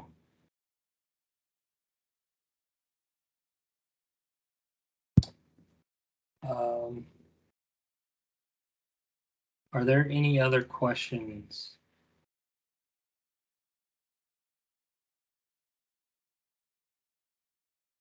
I think I saw Mark. Were you back on the call? Did you have any final words before we let everyone go? Yeah, I was able to slip back in. The negotiation meeting ended a bit early. I just wanted to say I'm excited by what I have seen and what I have heard. It's great to have so many more stakeholders involved and hearing the ideas. It's only going to improve the IRP product that we produce in both states, and that to me is a plus for not only our customers, but for working with the staffs and the other stakeholders in other areas. Just want to say thank you and look forward to continuing the conversation. Thanks, Mark. All right. So the next TAG meeting will be Wednesday, May 18th, and we'll discuss some demand customer forecasts, some weather information, and pipeline capacity overview. So we'll see everyone then.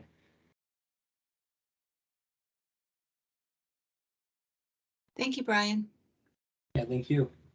Thanks, everybody. Yep. Thanks, Brian. Thank you. Thanks, Ashton. Thanks.